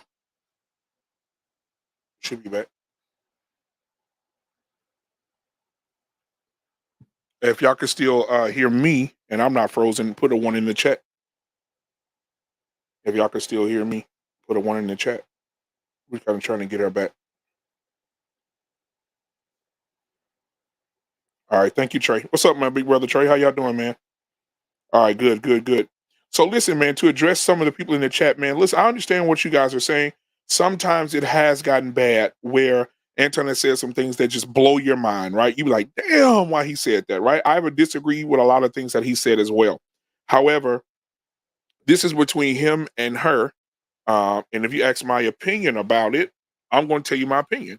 And my opinion is they need to sit down and hash this out between the two of them, right? And they need to do it live. Like you started on live, keep it on live. That's all I'm saying. But at the end of the day, a lot of people in the chat are on Anton's side and they're saying, hey, Anton just went and bought another car and he chilling with his family today. How is he taking an L? And most people are saying that Anton is not being held accountable. So in Yanie, to be honest with you, I mean, she's a content creator, and she's trying to, whatever. I don't know her situation. I don't know who she is before this, but she's running a channel and she's talking about everything. And every content creator has been there trying to find a niche to help their growth, to plant a seed to grow their content, right?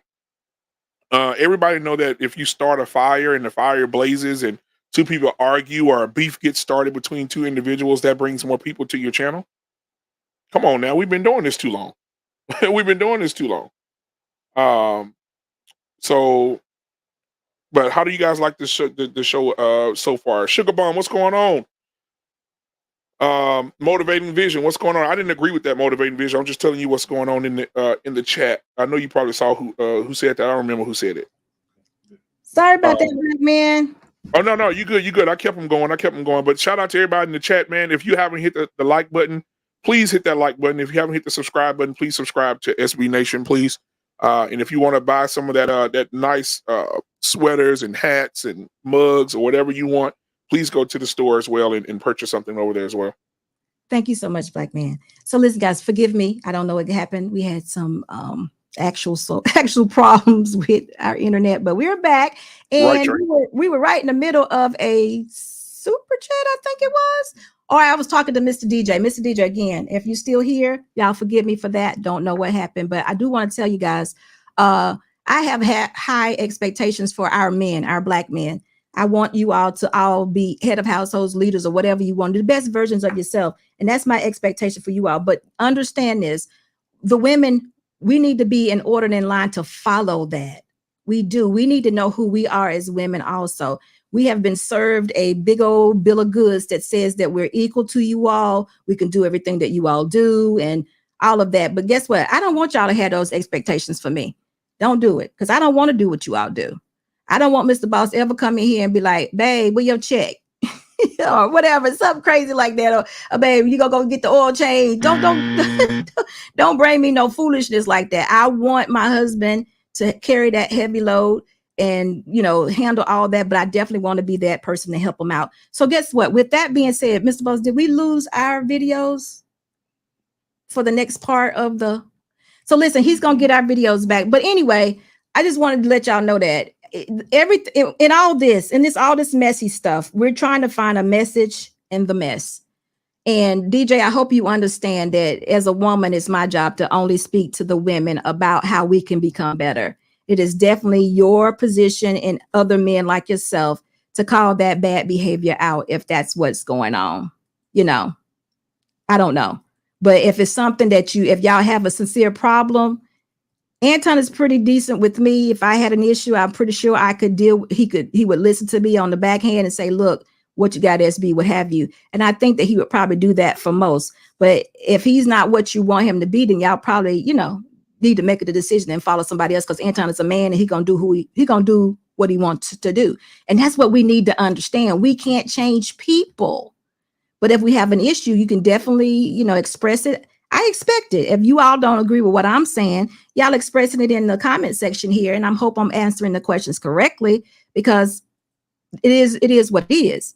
And as soon as Mr. Boss get these videos up, we're going to go ahead and get back started with the second half of the show, where we're talking about women and men again, and we're clashing. And this next one is going to be a difficult one. And I think it's ready now. So we're going to get it started. Go ahead.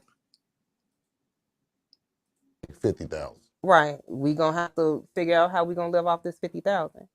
That's one. Wait, hold on a second, because it must have been some loud noise up there. I think it was the math got a demand or something. Yeah, it was some type of something going on outside. So the scenario was, which was great by Moolah. Yeah. The woman is making 150 and the man is making 50. Chris stated that we need to figure out how we're gonna live off this 50. Is that what you said? We gonna be together, right? We know all that. We trying to figure out these numbers. I don't know if I'm missing it a little bit. You make 150. I make $150,000. I make 50,000. You make $50,000. And my money is inconsequential to this relationship. I like that. We're not thinking about my money. Let me ask you this then. So I'm gonna leave with my 50,000. You gonna leave with your 50.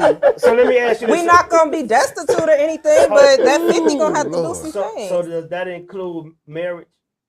In marriage, we only talking about marriage. Boyfriend, girlfriend don't have I'm glad financial she said benefits. that though. I'm glad she said that. So in a marriage, if you make 150 and he make 50, we ain't working with 200. We working with 50. That is we working with 50. Oh my That is hilarious to me. Her money is her money. Because it sounds like we got bad math. We have So what's the bad benefit? math. So what's the benefit Him to being him? with you. What's the benefit to him? I guess there's no benefit if we only talking dollars and cents. Why No, don't? I'm saying period. Why not? Y'all bringing up money, not me. No, but we ain't bringing up money. It's just You did. This is the math You right come here. talking about 50,000. Why is your money and not our money? It can be our money. I'm not gonna just be around here like stunting and flossing with my money. Right, but our lifestyle is going to be based off of what he can. If we together, like, let's just be real. If we together, if I make $150,000 a year and I'm with a man that makes $50,000 a year, this is a choice that we've both made. Obviously, he knows what I make. Obviously, I know what he makes. I'm not getting ready to play money games with a man because y'all get very sensitive when it comes to finances. Mm. So Because of that fact, we gonna figure out what we gonna do with this 50. Now, that 50 can easily increase throughout the course of our relationship. We just gonna say he just gonna sit and make $50,000 a year and be cool because I make 150? No. So you gonna inspire me? I would hope so. I'm glad Just you said add that. to We it, had- then you inspire me then. Right. All right, black man. What you think? Listen, I gotta let you know something. I know you probably thinking I'm thinking, but guess what? My men disappointed me on this one. I'm disappointed in my men on this one. Do you know why? Please tell me. All right. Okay. So listen, guys. Y'all already know that SB is the one that always talks about one pot. Not everybody has that lingo, right? Not everybody speaks that way. But what they did was, I think it was about 4 men, right? About 4 men came to this one young lady and they said, they gave her the scenario. They said, your man makes $50,000 and you make $150,000.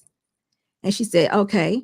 And they said, basically, they wanted to say, now we got $200,000. But what she said was, no, we're going to have to create our life on this $50,000.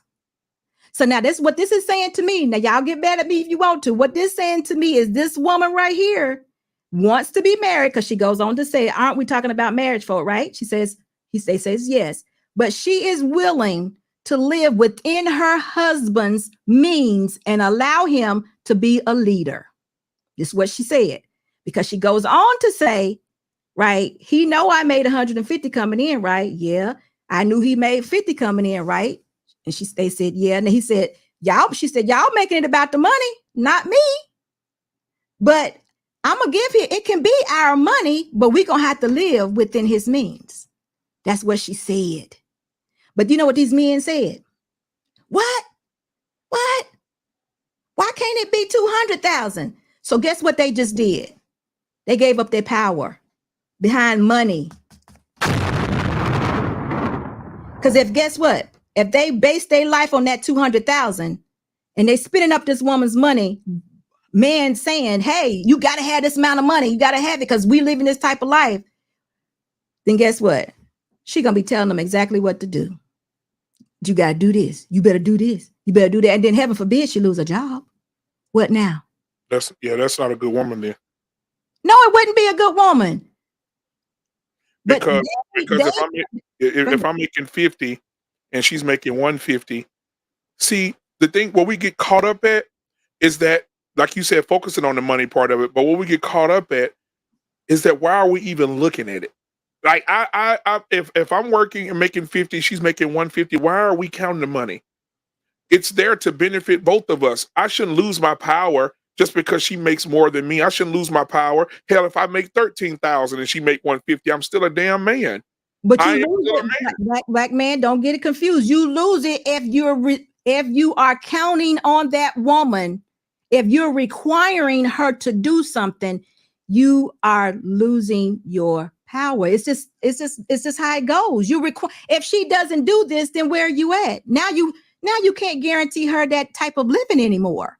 You can't pay the bills anymore. You can't provide her the protection anymore. You can't provide her the provision because you based it on what she did and not what you did. But what she said was, I am willing. Do you have any idea how many women in modern day right now would say, I'm willing to go live within your 50,000, even though I got 150 right here. You can have some of it. It could be ours, but we need to live within your means because you're the leader. That's what she said. And they was like, wait a minute, the math ain't mathing. See, this is a problem. We got to get this fixed because we got this one woman. This is what I heard. And if y'all heard different, because I think I saw Trey and Mr. Boss when he first saw it, he was like, oh, she being selfish. I said, what? He was like, she didn't say one pot. I said, that's me. She don't know about no one pot. You know what I'm saying? But she said, it can be our money. She said it. Those were the words she said. It could be our money.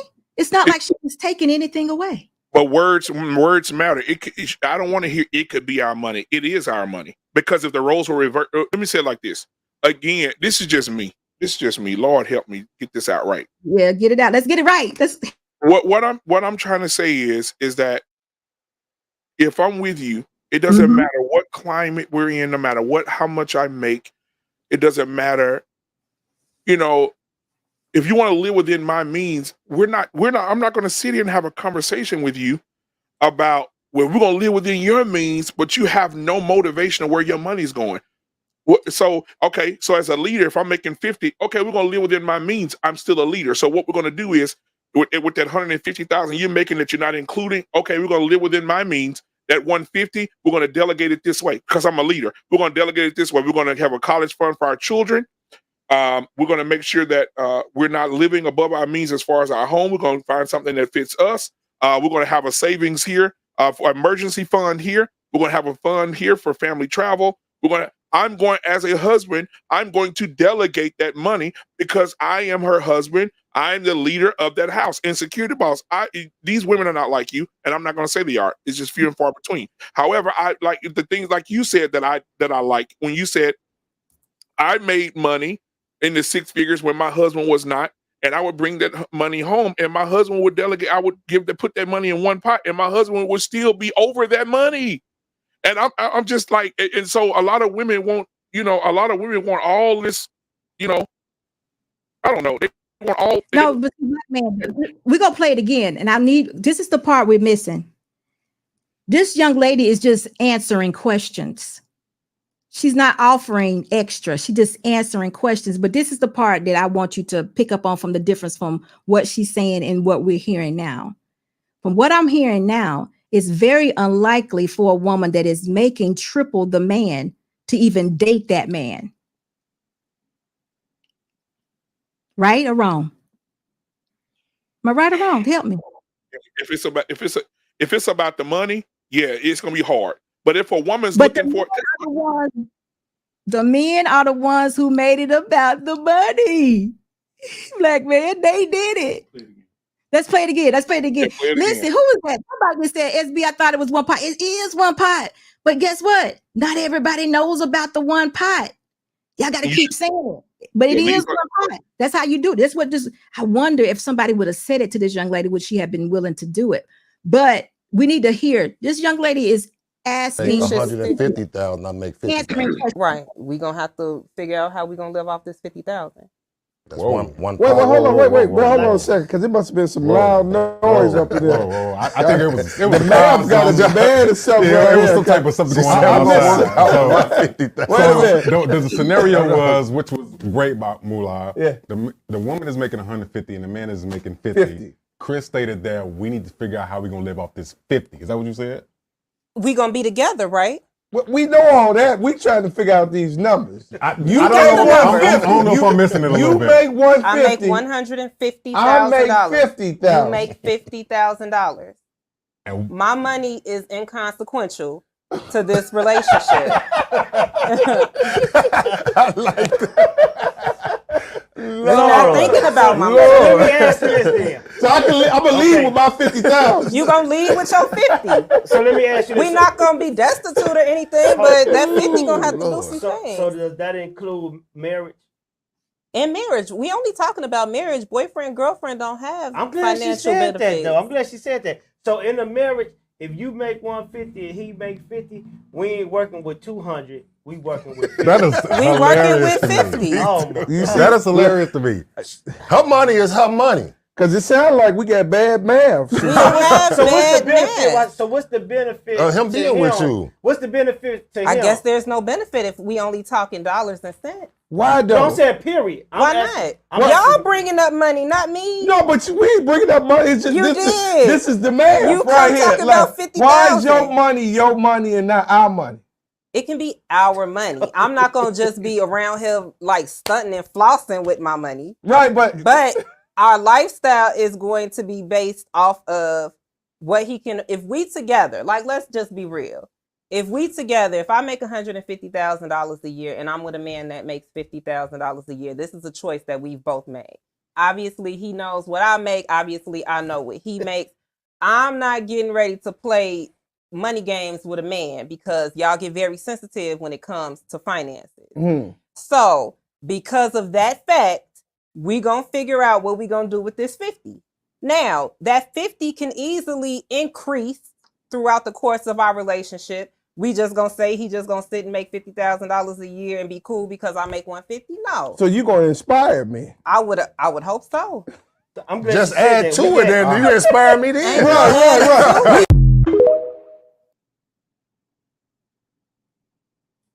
All right, black man. We heard it again. Tell me what you think. She said her money should be incoincidental. It shouldn't matter about her money, is what she said.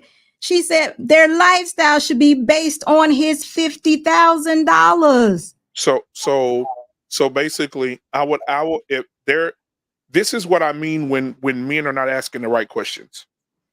Thank you. Because if I were there, I would have drilled her.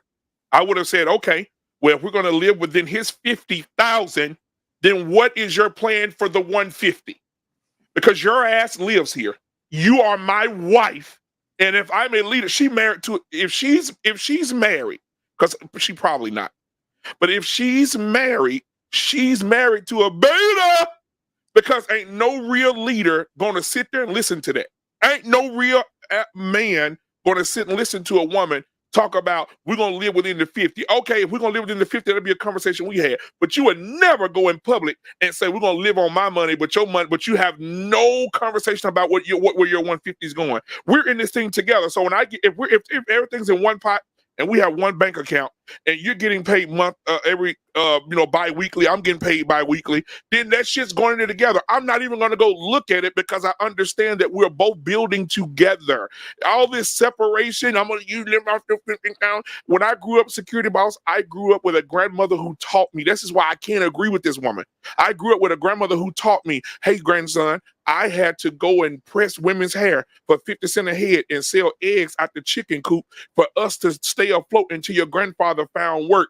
And when your grandfather found work, he brought it in one pot. My grandmother and he was making enough money to take care of the whole family. My grandmother decided, I'm still going to go work and add to what you're doing. And they did that, and they got everything that they ever desired. My grandmother never spoke of money. She never talked about my money, this, your money. It was all just one pot. It was just wonderful. So women today like this, men, run. I'm not gonna let you do that, black man. I don't agree. Run. I don't agree. I'm gonna tell you why I don't agree. The men brought the money to her. They said he makes 50, she makes 150. Then they turned around and said, what benefit of him? How does she benefit them if she's not giving of her 150? We have been teaching men or saying to men, y'all have been saying to men all along that a woman's value is not in her paycheck. It's not. Okay, so let me tell you something else this woman said. Now, mind you, she makes 150. But guess what? She said, I am willing to live a lifestyle that my husband can take care of. She said, I'm not going to be flossing on my man. I'm not going to be doing nothing like that. It could be our money. She did not say one pot. She did not. She was just answering their questions. She also said, why y'all going to make this about the money? Why are y'all making this about the money? The right questions were not answered. But I think y'all got this woman wrong right here. I don't think it was. She said, going into the marriage, I knew he made 50. And he knew I made 150. Of course, it's one pot. Y'all know that. That's the answer. But for these men, I'm mad at the men on this one. They're saying, what good are you if I can't have some of your 150? Isn't it much more isn't it more important for her to recognize he's a leader? Okay. Right.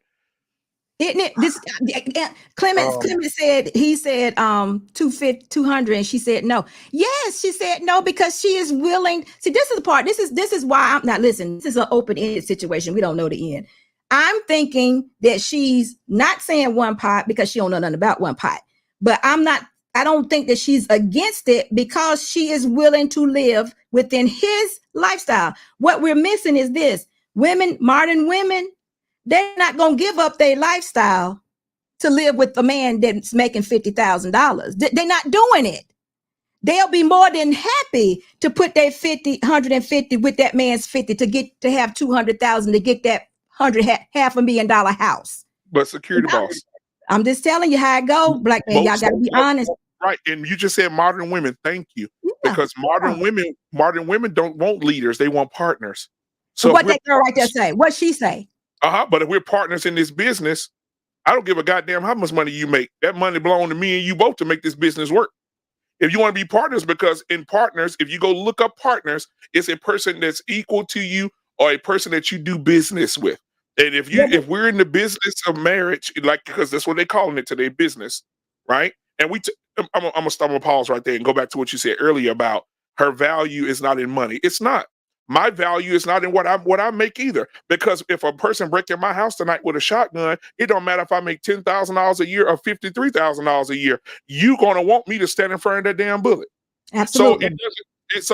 But my point exactly. So my value ain't in money either. My value is in covering you and making sure you stay protected. And just like your value ain't in money either. However, if God has blessed me to make 50 and you make 150, shit, we good, because we're gonna set up things. We're gonna go by. That's what oh my God. I'm agreeing with you.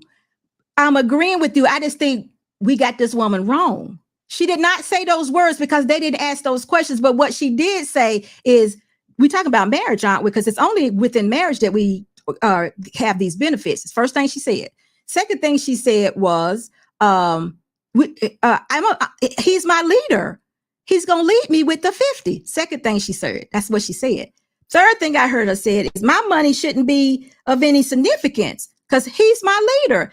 Fourth thing she said was, I'm willing to have a lifestyle based on what my husband can provide for me. Fifth thing she said is, I'm not going to be flaunting in front of my husband. No, it could be our money. That's what she said. But what they said was, how you going to be a benefit for me if I can't get none of that 150? Okay, so let me ask you this. So do you remember when Tabitha Brown did what somebody in the chat just said? Thank you. You remember what Tabitha Brown did? See, that's what I'm talking about. Tabitha Brown makes millions now. Right. And her husband is a police officer, probably making 60 grand, 80 grand a year. No, she told him to wait a minute. Maybe you get ready to say the same thing. Didn't she tell him after a certain length of time he could retire from that? And didn't he do that? No, when she got that deal from the Food Network and she got that deal from Showtime, and she's on 2 different networks, and she just released her cooking stuff, cooking books, food products, all these different things, drinking cups, all this stuff that she put out. She's on a million. She said she went to her husband and said, thank you for all the years you worked. Exactly. And she said, but you don't have to work no more. She said, matter of fact, whatever you want to do in life, you want to have fun for the rest of your life, I'm making enough money for you to do it. You want to go buy a boat and fish every day? Go buy a boat and fish every day. Now, if this was this woman, if she living between his means, this man would have to still stay a police officer.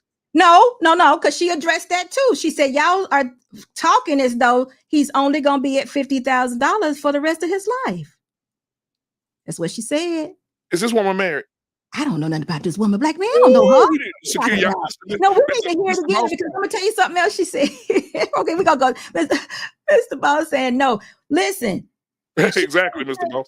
She didn't say she was gonna keep anything from her husband. She didn't say that. My point I'm making is, I definitely believe in one pot. But even when we're dealing with the one pot, it's not access of 200. It's still the man needs to be the leader, and he determines where the money goes and what happens to it. But he should not be determining his lifestyle off of $200,000, because his wife may not be able to sustain this for the duration of the marriage. She may have children. Who knows what? Anything could happen. He may not be able to do it either. But whatever, they do need one pot. But my point I'm making is, the men, in my opinion, failed me on this one. I didn't like this. I didn't like the fact that they said, what benefit are you if you can't give me the 150? And her response was, so if I'm only reduced to the money, if it's all about the money, I guess none. She said that. That was not good. So I don't know the background. Black man, you over there? Black man. It's okay. Yeah. She gonna give up the money, brother. Because you're gonna convince her. No, I'm just kidding. No, One no. pot is What I'm saying is, it's always the women go viral that are not married that has something to say about people who are married. That woman is not married, and Mr. Boss, I agree. She's and the people in the chat. She is not married, and I'm telling Well, you, how do we know that, black man? Because she said that. Asked that that question. woman, well, first of all, I always look at it. I always observe that woman is not married. She's not covered. You can look at her hand, no ring on the fan, so there's no representation of that. So she had no ring on her hand. She's not married. You play it back. She has none of that on. She doesn't talk that she has a husband. She said, if I were married twice. She said, if I was married twice. So she's not married. And I'm telling you, 20 years from now, that mindset will change. When you're in the bed and the arthritis hit that knee and you can't make it to the bathroom and ain't nobody beside you to help you. I'm telling you. I'm disagreeing with you on this one. But you know what? That guy that was in the video, he's that Time Warner guy. He be in a Time Warner commercial. Did you notice him? Yeah, he's in that whatever it's called, Spectrum or whatever. It ain't called Time Warner no more anyway. It's Spectrum commercials. He be in that. The guy that was asking the questions. He's in, yeah. Yeah. Commercials. But anyway, it may just be something they put on, you know, like it wasn't a real thing. It was just a scenario that they gave to her.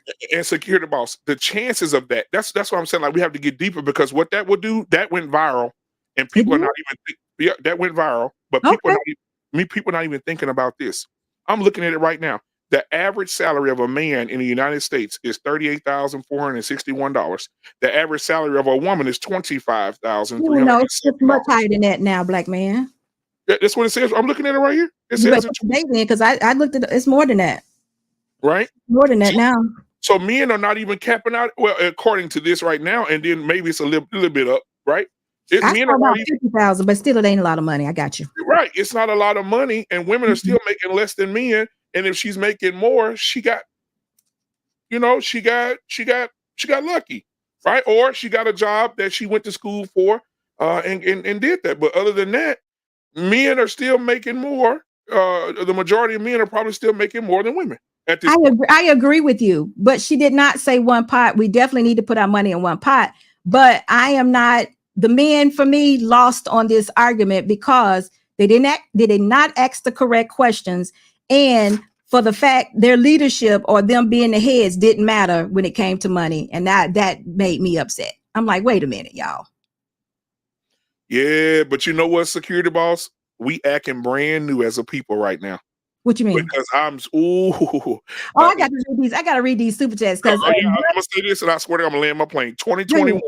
When that virus hit, you seen, I don't care how much you made, God showed everybody that everybody can be vulnerable, and you can be lonely, you can be without a man, you can be over at your house. Imagine you getting sick, there's no man to fix your soup, you in the bed cuddled up, nobody's there to protect you, somebody breaking your house. The whole country was shut down. Depression went through the roof. Women were losing their damn minds. And that's what so when we acting brand new, when we all free, can go outside, it's all good. But when we shut this damn thing down, were no women talking like this? Oh, hell no. They were saying, what up, man? Can you come by, bring me a bag of groceries, please? Please, I'm telling you. But listen, y'all, this was a fake scenario. But I think, in my opinion, who wins when men and women clash? The men let me down on this one. I'm telling you, they did not ask the right questions. And I don't know what her answers would have been if one of them would have said one pot, but she got real close to one pot when she said it can be our money. Damn. She got real close. You see. I didn't like the fact that they said something about she's no good or she's not of a benefit if they can't have the 150. I didn't like that because that wasn't the purpose of being married. So I'm just telling you how I feel about it. So black man, she could be a selfish young lady. I have no clue. I don't even know what it is, but I'm telling you that this particular one right here, I wanted the men to ask her, are we putting it all in one pot? Are you going to follow my plan or something of that nature? Right, exactly. I didn't hear. That's what I'm saying. I didn't hear none of that. Okay, on to the next one, but let's do this super chat first. Let's see. Dre says, no, SB, she wrong. Our lifestyle is based on our money. Exactly, Backman Unfiltered. She said it can be a play on words. Yeah. Dre, we already know. Thank you so much, Dre, for your $5 super chat. Who's next? Clement. Clement says, thank you, Clement, for your $5 super chat. He said, I only listen to Lapeef when you and Ricky is Clement, I've never been on Lapeef. Well, I went up there one time and I just had a comment for a question, but I've never been there. But you're talking about Krew season, but I got you. Can't hold AD accountable when men on panel didn't. Men respect men first. Sisters will follow suit. Okay. I've never been on a panel with Anton that I can think of, y'all. I could be wrong. Oh, me and Black Man used to be on a panel with Anton many moons ago. Many moons ago. I mean, a long time ago. Was it called Fight Club back then, Black Man? Nope, it wasn't. It was just a late night show that ran for 18 hours. Yeah, and we used to have we used to have, you know what? YouTube has changed so much. Yeah, it used to be laughing, joking, you know, just now it's bitch hoe. It's horrible. It got bad. Used to have a good time thinking, man. You remember RC? Yep. You remember RC told us he got stabbed by his wife? Yeah. Yeah, we used to have a good time. Oh, and whatever happened to RC, man? Oh, shout out to RC, bro. Whatever happened to him? I haven't seen RC in like, I don't even know how long. Man, it's been a minute. I miss old RC. Was there. I mean, y'all, we used to have such a good time. It was way before Fight Club was actually Fight Club. I can't even remember. So most of those people that, you know what, Black Man, I don't even know where none of them people at. Yep, Eugene was there. Eugene was there. I was there. You were there. I was there. Yeah, Eugene. Oh, I don't remember him being there. Shout out to Dr. Steele. We used to have such a good time. You know who? Stu, Uncle Stu was on there sometimes. Yep. Oh, the pilot. I ain't seen him in a minute either. Yeah. But anyway, y'all. Thank y'all. Listen, we was on the panel with Anton, but it's been so long ago. Gosh, y'all. None of those people. I haven't seen a lot of those people around here. Long time. But anyway, TS, thank you so much for your $5 super chat. He said the 100K talk so cap. Oh, that lady. Okay.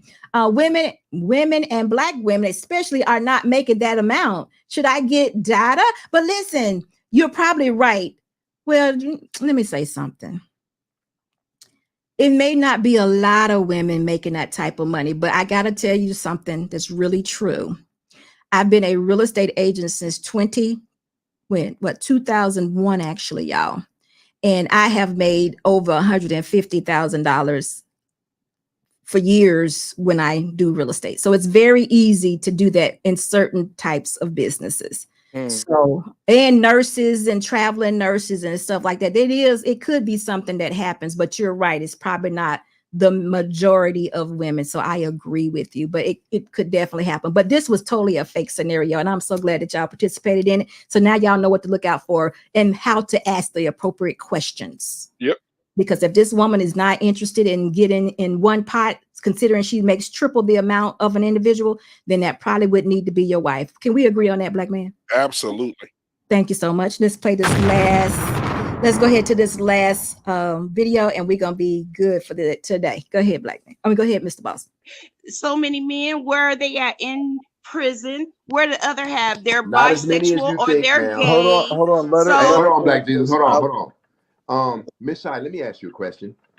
If I do this right now on live, if I start playing with a gun and it goes off and it hits me in the head, who was responsible for my death?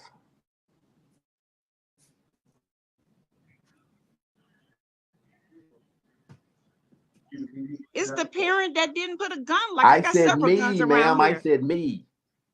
Oh, right if now, you if I of do course, it right now, there go and I your start one-sided playing with a question. gun. Of course, it would be you. Of course, it Okay. would be you. Okay, so you and all of you playing with these cocks, when they go off and get you pregnant, who's responsible for that? Damn. You knew very well what a cock was capable of. I'm asking you, ma'am, who was responsible for you getting pregnant 100%?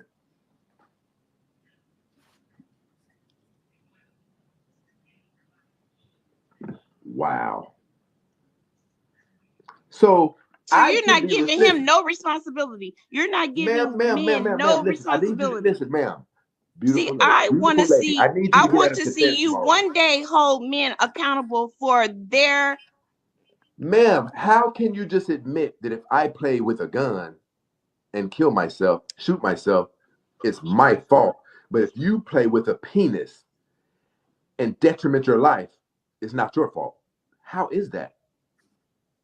You've heard rumors about what a penis can do. No You've not only heard the accountability, rumors, right? you've seen Men it does happen to not. your sisters. You've seen it happen. You decided to play with it. That is on you, ma'am. Listen, not only that, hold on. Yes, that's what I'm You've teaching also now. seen other women play with that same gun and then have to raise its results by herself. You've seen that hundreds of times. So why would you then put yourself in the same predicament? That is on you, ma'am. That is on you. Do you disagree with that? No, I agree. So you agree that it's woman's fault if she gets pregnant? Yes, I agree. I appreciate that, ma'am. Go ahead, Black Jesus.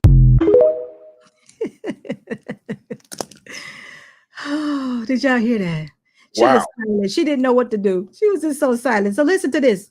Now, y'all know, in this particular scenario, with a woman having sex with a man, I'm always telling women to preserve themselves. And this is why. Because women, as women, we don't quite understand that it is our responsibility to protect our wombs and our vaginas. So we need to preserve our box. Now, understand that. Now, this is me. Me and Black Man probably gonna agree for now. But in this particular video didn't show this.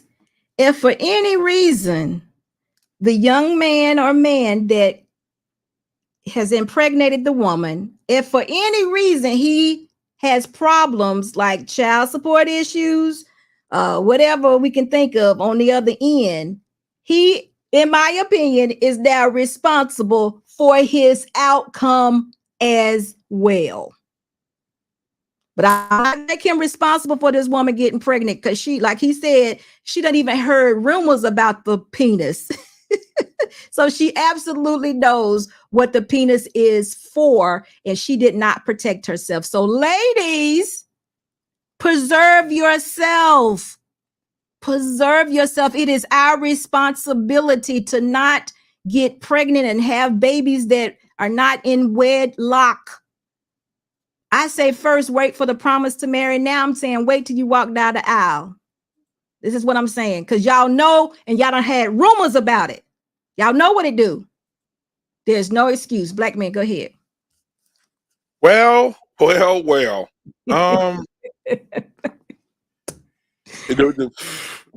ending was mic dropped. I'm trying to, Lord, give me the words. Take your time. Take your time. I think that people should learn from other people's mistakes. I think that if you know being with irresponsible penis, I think you should match irresponsible penis. And men need to be held accountable as well. I agree. Men need to be held accountable, and they don't need to be having sex unless they're married to this woman. But then you have men out here that are ruthless and they don't care if they get you pregnant. And I think that's where it comes to building your daughters and building up your aunts, your nieces and your daughters, and to allow them to understand, to preserve themselves. Keep the monkey in the cage. Preserve it. The older the wine is, the better it tastes.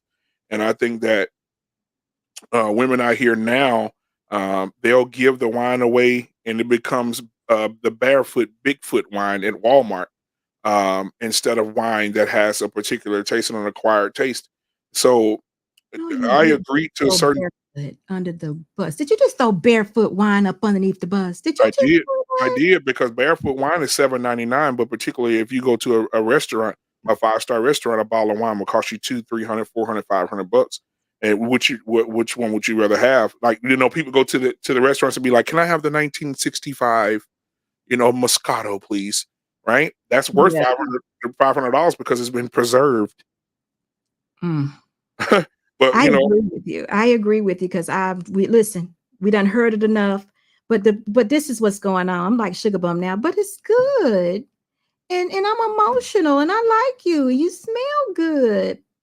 You don't like me, but you do like me because it was good last night, wasn't it? Mm-hmm. And then guess what? He ain't gonna say yes to everything. Yeah, baby, you so sexy and you so fine. Oh, that ass was good last night, girl. You know what to do with that mouth, that ass, everything. Girl, you on top of it. Girl, yes.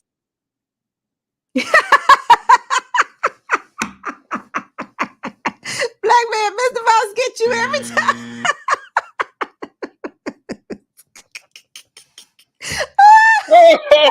Oh, Mr. Boss, I'm gonna get you, man. Hey, but you know, but even when it comes to that, the only thing that he's gonna say no to is when you say I'm pregnant. He's gonna say, no, that ain't mine. Nah, how many men you been sleeping with, girl? Yeah, you been seeing. I hit it on the first night. I know you let somebody else hit it on the first night. Exactly. That's what I'm saying. Ladies, please listen to these men when they tell you. I don't know who this young man was that did the video, but he just she said, we got to see that again. Did y'all hear? Did y'all see how silent she was when he asked us those? Man, you could hear a rat pissing on a cotton ball. He said, you done even heard rumors about a penis. I've never heard it put that way. But Black man, I sent you a video. I don't know if you got it yet, but did you see the pastor talking about Boaz? Yes, bro ass, broke ass, good ass. Listen, I said, go ahead and do it, Black man. Do you remember it? Yeah, he was like, women out here, you wait on your Boaz, right? Which I disagree with him. And I could dissect that another day. But wait on your Boaz, he said, because Boaz, and the guys that are watching, if you don't know who Boaz is and you're not spiritual, you don't read the Bible, Boaz was a very, very wealthy, handsome, in physique and money. He had power, right? And so he married Ruth. And Ruth waited on her Boaz. And a lot of women say, I can't wait on my Boaz. So he put it up on the screen and he said, why are you waiting on your Boaz? We want you to avoid his cousins. His cousins are dumbass, lazy ass, broke ass, ugly ass, can't get a job ass. He just went down the whole list of asses. And I was like, man, wow, this pastor, but he was pandering. But the most important thing he did say was stop. But he said, wait on them and give yourself time. Be by yourself and give yourself time to heal. Right. And wait for God to send you the man that is for you. That was the most important thing he had to say. And he is so right, ladies. We have to stop being so sexually liberated, thinking that our box is what is going to have these men stay around. Mr. Security Boss, the thing is, we have to look statistically what the numbers say, how much men, nobody out there, we always talk about numbers and numbers can't be real, but nobody out there can step on or deny that there are more men there are more women than there are men.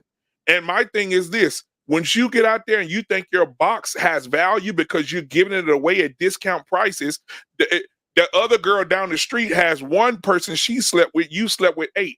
Who is the man going to value more? Who is he going to respect more? I'm telling you, giving the box away, right? It's so much boxes being given away out here, Security Boss. UPS and FedEx don't have enough trucks. So I think that, stop giving up the box, wait on your husband, wait on the man that's going to be in your box, give you sperm in that box and give you babies so you can have a nuclear family and a man that don't get up and leave you right afterwards and say, then that baby ain't mine a couple of months down the road. Y'all, can y'all not hear that? Hey, I don't know if I spoke to you, but how you doing? I should have spoke to you. I meant to. But listen, y'all, did y'all not hear this? Did y'all not hear this? Understand, this is what this lady said. She said, are y'all not going to give any of the responsibility to the man? None of it. And he said, ma'am, you know what penises do. Y'all listen, the man has told you. And if y'all don't know, if a woman is engaging in sexual activity and she doesn't know what the penis do, she needs to, there's a problem. We got a problem. We got an issue. We need to have some conversation. Something got to be done. We got to do something, Black man. We got to think about this. We got to put together a plan, because are we really saying that women are of age out here engaging in sex, but we don't know what the penis is for? Is that what we're doing? Okay. I got on it, but I don't know. Something happened, and I don't know what happened. Now I'm pregnant. All these women out here, it's immaculate conception. They want to be like Mary. See, this is one of the reasons why women have so many problems with men, because we don't listen to them when they tell you up front, this is how men think. This is what we're going to do. If you allow us to have sex with you, we will have sex with you, but I'm not promising you anything. But guess what? We don't hear that. Hold on for a minute. Greatness to work. How are you? Thank you so much for your $10 super chat, showing love and support, SB. Thank you so much.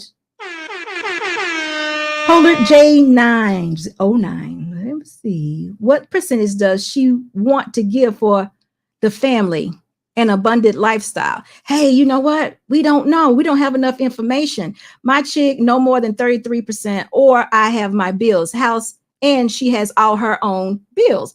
Listen, Polar, that was just a snippet of something, a fake scenario. I don't know if it's somebody out there that has the real scenario like that with the 150 and the 50, but I would love, I came close to it. I can't say I'm all one pot, but there has been times where my business made more money than my husband's business, but we always put money in one pot and it never really mattered. So it's kind of like what Black Man explained. Money never mattered.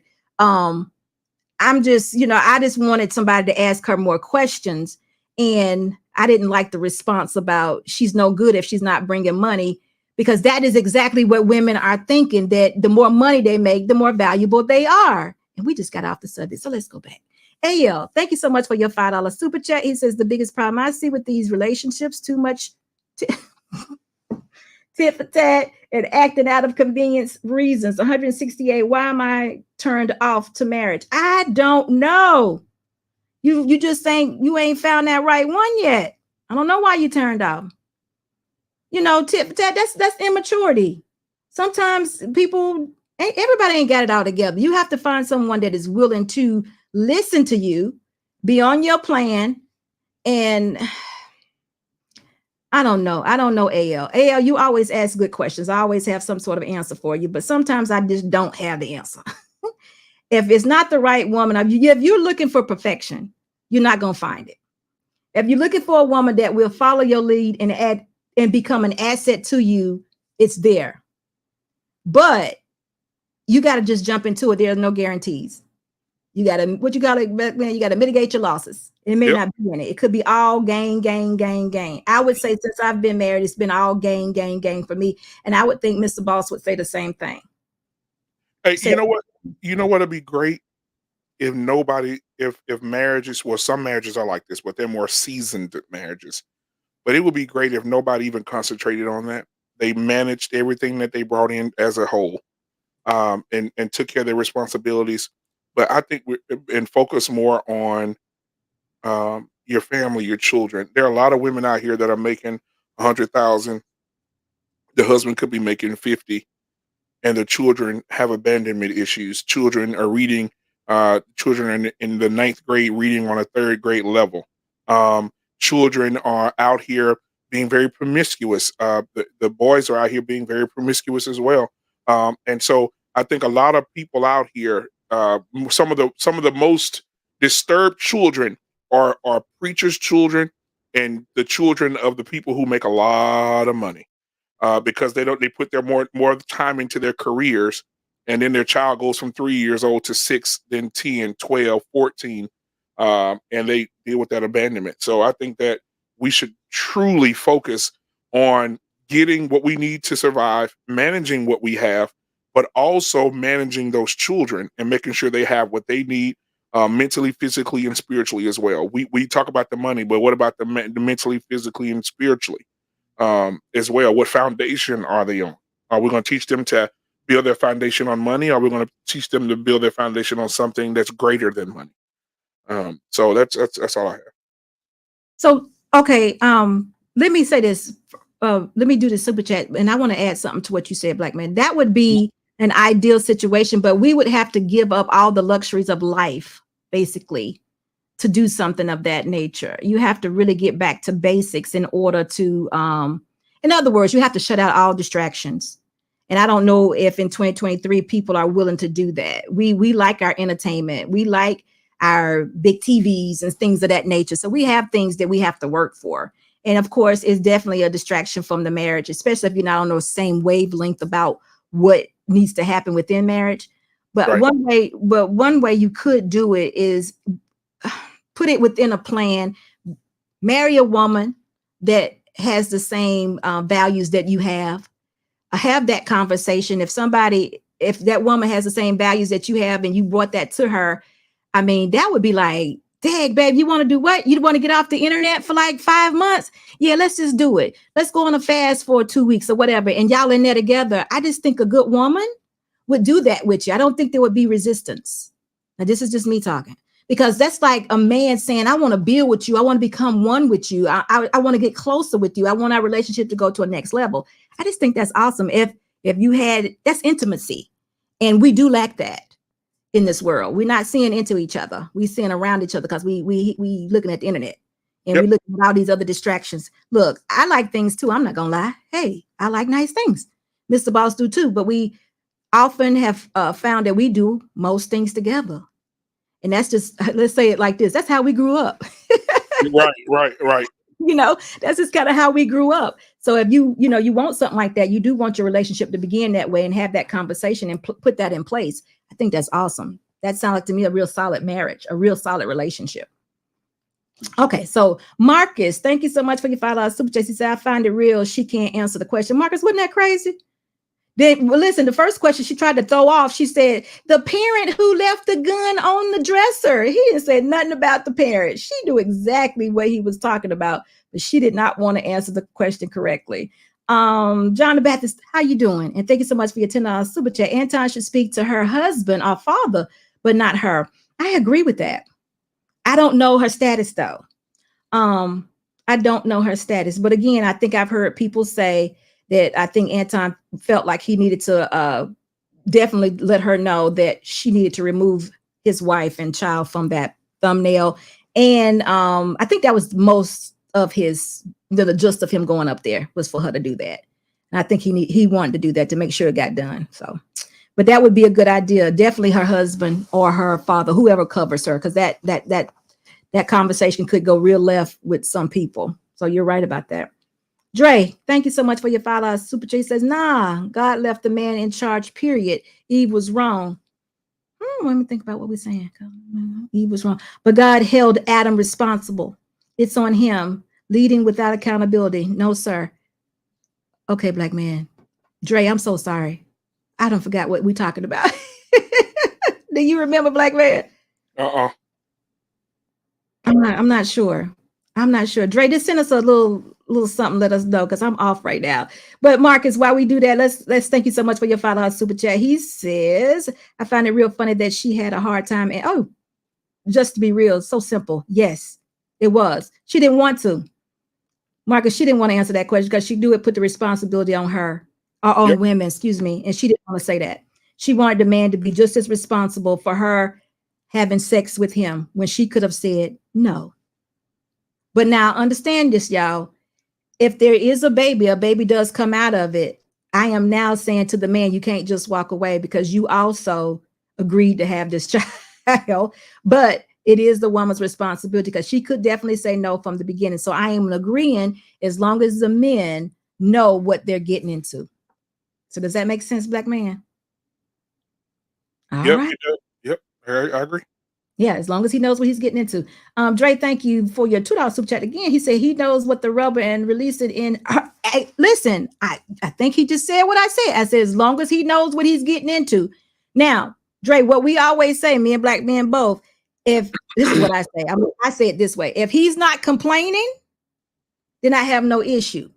If he's complaining about something that he got himself into, he is responsible for what he calls for his own life. So we are in agreement. But women, we need to understand that we control that. We do not have to lay with any man. We don't. And I tell women all the time to preserve themselves. So take away what you want, preserve yourself, because there's no need you trying to blame a man when you had sex with him willingly. What is this? I'm Twan too. Thank you so much for your $5 super chat. He says, SB, do you feel is this amen or amen? Should pay amen. Yeah, amen. Yeah. Okay. Amen should pay 100% for everything for a woman with a child. No, what do we mean by that? You mean like in a marriage situation? No, I think this is what I think. Twan, I think that all the monies should go into one pot. All the money should go into one pot. So I'm not a percentage type person. I'm hoping every woman meets a man and marry a man that has a plan. And I do think that women should work, but I think a woman should work at a particular job or career, or in a particular job and a career where there is flexibility for her still to be a wife.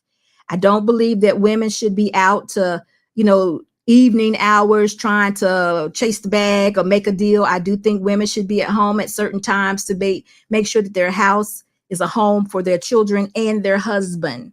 So in other words, I definitely think that a woman should be at home before her husband gets home, to make sure that if they are in the the realm of cooking and things of that nature, that she has something there. I'm not saying she needs to cook a full course meal every day. I'm not saying that, because guess what? I don't cook. Me and Mr. Boss eat out most days, but most days either he picks it up or I pick it up. But we bring it home and we eat together. But I'm usually at home before him if we're out. Y'all understand what I'm saying? But most of the times we work in the office or we work at home. So it's kind of different for us. So I'm not saying that a woman has to cook a full course meal. I wouldn't put that on any woman, but I definitely know that a woman needs to prepare a house to be a home for her man. If he's coming in from working and he's been working 8 to 12 hour days, that's just a small price to pay. That's what I think. So I hope I answered that question. And ladies out here, I hope that y'all understand I answered that question, because guess what? Women have a lot to do. We do. But to be out your house for 12 hours a day for at least 5 days a week or whatever it is that a man sometimes have to do, that's a lot, y'all. That's like 60 hours away from home. That's 60 hours away from home. Make it a good spot for him. I bet he'll make it an excellent spot for you. And another thing I want to tell y'all right now, because I've been feeling some energy for a while, women towards men, and some vice versa also. A lot of times women blame me for their situation. They blame me because I talk about how a relationship really looks when it's good. Y'all cannot blame me for your situation, because I wasn't there when you was choosing your man. Not all men are good men, y'all, but y'all probably know this going in. And not all women are good women, but we want to avoid those red flags. If your man was cussing you out, pushing you around, doing all that prior to marriage, guess what? He probably gonna do that when y'all get married. If your woman's time was unaccounted for prior to marriage, she's gonna lose more hours after marriage. If she wants to go on them girls' trips before marriage, y'all need to sit down and have a conversation and find out why we going on girls' trips. Because she's gonna want to go on those girls' trips once you get married, unless you have that woman who has decided that my husband, my family is it, and I am dedicated to being a wife, and this is what I want to do. So that's just something I want to say. Lady Nabor, what's going on with you? Oh, okay. So listen, Mr. Gilbert sent in a video. Now, Black man, I don't know what this video has on it at all. So I don't know. We in for something. So let's just see what it says and we can talk about it. All right.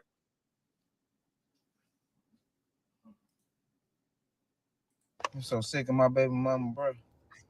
I always talking about, I carried your son in my stomach for 9 months. Girl, I had to carry him in my sack all my life. We ain't the same. It's different. Okay, so you know how like the last guy I went out with, I got rejected because I didn't go home with him on like our second date because I didn't want to. So I went out with this dude like 2 weeks ago, and I was asking him his red flags, and he said one of his top red flags is a woman with a high body count. So cringy, right?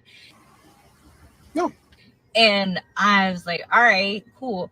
What's a high body count in your opinion? And he said anything above 0. Oh, damn. And I looked at him, I was like, I'm not a 30-year-old virgin, right? And he's like, yeah, like I assume so, but I just feel that way because every time you sleep with someone, you give a piece of yourself away. So he just thinks we're out here banging dudes, creating horcruxes. But on the bright side, I might live forever. So. Look, let me tell y'all something. You got to avoid the high body count women at all costs. You don't want those problems, dog. Trust me. Any woman that let a whole lot of men hit is damaged goods. It is what it is. Most of those guys did not have to even take on a date. Most of those guys put up minimum effort. The boyfriend always got to do more than just the guys who was smashing casually. It happens every single time. Meanwhile, as soon as y'all get in an argument, she gonna go back to one of those old guys she smashed, or she gonna find a new one. That's what it happens every time. Stop listening to these women. They not telling y'all the truth. They want you to believe that a high body count woman can be a good wife, a good girlfriend. No, she cannot, bro. Her past behavior will show you what her future behavior gonna look like.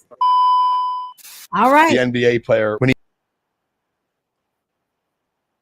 There we go. Hold on. All right, y'all. So y'all saw that. Ladies, preserve yourself. Preserve yourself. But I want to go back to a comment. Thank you, Mr. Gilbert.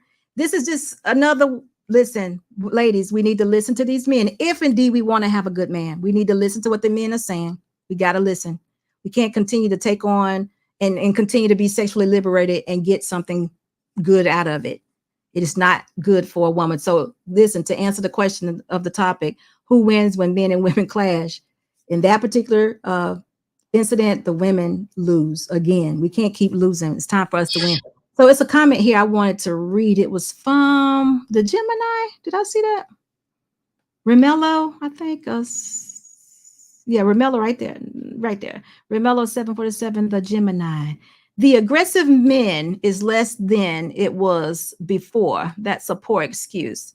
Black man, can you help me figure that out? Because I don't want to read into that. Can you help me figure that out? Because I did say if a man is showing you red flags, cussing you out, pushing you around prior to marriage, he's probably going to get worse after. I did say that. So does that apply to what I said, or am I just not understanding what this person is saying? Yeah, maybe they can give more perspective. So if you still hear more, Romello, give more perspective, because I don't want to assume what you think or what you believe. So just respond and give us your perspective, then I'll opine.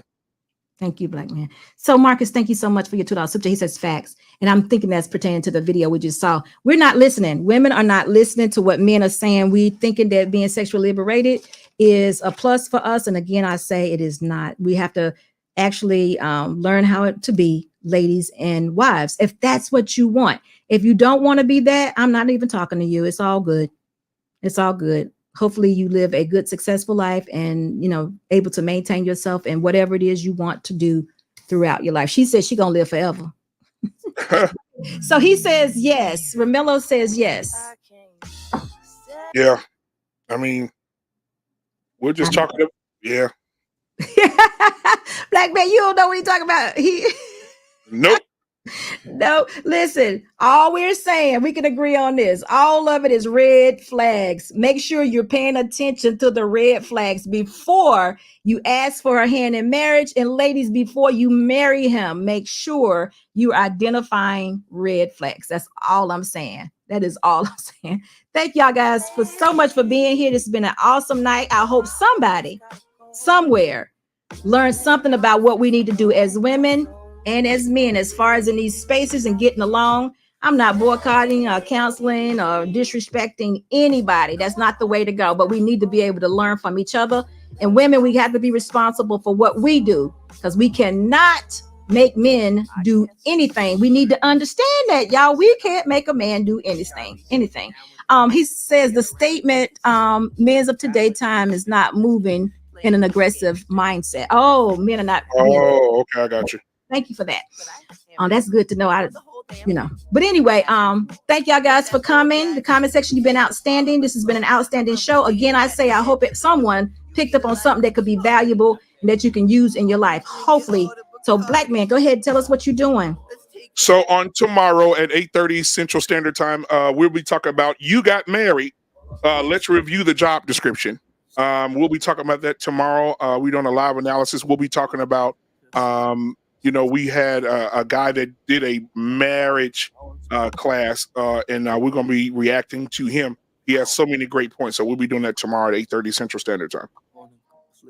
So, Mr. Gilbert, you said it's supposed to start at 4:09. I hope we played what you wanted to see, but it was informative. It lets us know that women, we need to listen. We need to be better ladies and women so we can be wives. So again, y'all have a good night. I will see you guys soon. And thank you so much for being here. Absolutely. Peace.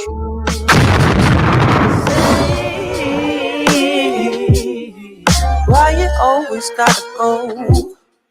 Playing house, this ain't a home with your soul on the road. See, I've been lost in my thoughts, and my thoughts they too scared to usher off. Sorry, Mom, I just thought you were my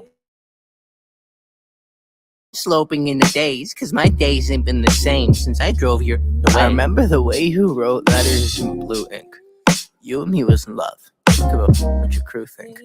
I know your moms probably think I'm a bastard. Your pops probably want to beat my death and take a in my casket. But I got sick of fighting, bickering, fussing over nothing, cussing. Instead of watching the death of discussions that we once had, days that we once spent in the backseat of our cars, reading poets at sunset. It's funny how love can fall out the foreground, get pushed into the back of your mind. We used to twist the spliff and laugh and relax. Are you crying? And I'm trying to find the reason, so I ask, does forever ever happen, or is it always fade to black?